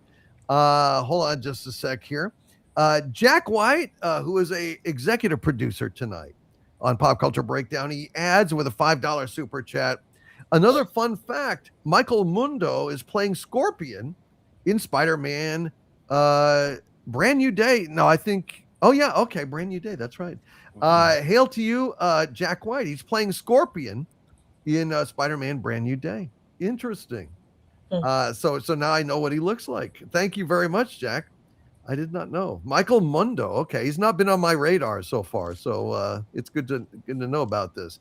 The Dead Man 79 with a $4.99 super chat. Thank you, the Dead Man. He says, DC, you should watch the Family Guy cut to where they talk about how the mod theme goes on too long. Yes. Then there's Maud. Then there's Maud. It went on and on, still going. It really does, doesn't it? You know, and when you think about it, but Went all the way on to the Golden Girls.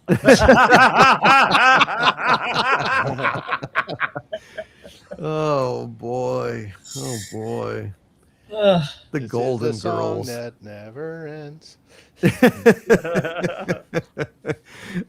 Thank you very much, the Dead Man. Yeah, I never watched Family Guy really. It just wasn't. So I never came across that. I guess I'll probably can find it on YouTube. I would imagine. If you, search for that. Thank you, the Dead Man 79. I did not know that. And Jack White with a $5 super chat again. Thank you, sir. Jack says, I also just sent you another email with a link to a cutscene from Far Cry 3 featuring the villain Voss. All right. Well, people are telling me Far Cry 3 is the place to start. I'll grab a copy and take a look at it. Sounds like good fun. Hail to you, Jack White, sir, executive producer on the show, who also adds with a $5 super chat. Thank you, Jack. He says, also, when you finish Full Metal Alchemist Brotherhood, check out Yu Yu Hakusho. Yep, it is on the list. I've actually, that's one of the ones I've been kind of eyeing, along with My Hero Academia, which I also heard is a really good anime about kind of superheroes, superhero school, as I recall. Thank you very, very much, Jack White, for supporting the channel tonight so strongly. Very much appreciate your advice, as I said, and thank you on that. Kurt James with a $10 super chat. Hail to you, Kurt. Kurt James is a mensch, man. He's a great guy. And Kurt James says, see you Friday. Hail panel, chat, Doomcock. Got my copies of Night Night today. Yeah. Nice. So Thank you very much, Mr. James. so he got them. Yes. He got them. Nice. Fantastic. Thank you, Kurt James. See, you made Doug's night. You made us Sure did. God. You made us damn sale. That's fantastic. You guys are awesome. I love you all. Thank you all for being here tonight. And again, I apologize for getting the story wrong. That was not that Joe Russo. It was a different Joe Russo simping for Supergirl. And I'll send out a retraction and stuff. Took that video down. Glad I did it. Thank you all for, correcting me on this. What a dumb mistake. Sometimes hashtag Doomcock is wrong. And when I am, I own up to it and admit it and make it right as best I can. Thank you guys so much. And we'll see you next week on Pop Culture Breakdown, and hope to see you on Friday for Friday Night Frolics. From the center of the earth, this is Dictor Van Doomcock and my panel of pop culture pundits bidding you all, my friends, oh yes, stay angry and good night, everyone. Good night, everybody. We'll see you next time. See you. Oh, wait a minute. Jack White also says with a $5 super chat, and for some fan service, heavy anime, check out Bikini Warriors and Queen's Blade. All right. Now that shit sounds good. And there's Larry Dracula over there. Oh, we're gonna go ahead and we're gonna do some monster jokes this Friday. Larry Dracula, ladies and gentlemen, the Jewish vampire comedian. And what a book! Holy shit! Where do you get that? Look Cool at that. Harvey book, man. The Harvey's Necronomicon. Holy That's shit! awesome. Wow! I love the book. Holy shit! Now I'm envious. Book. All right. All right. Cool. Wow. Holy shit.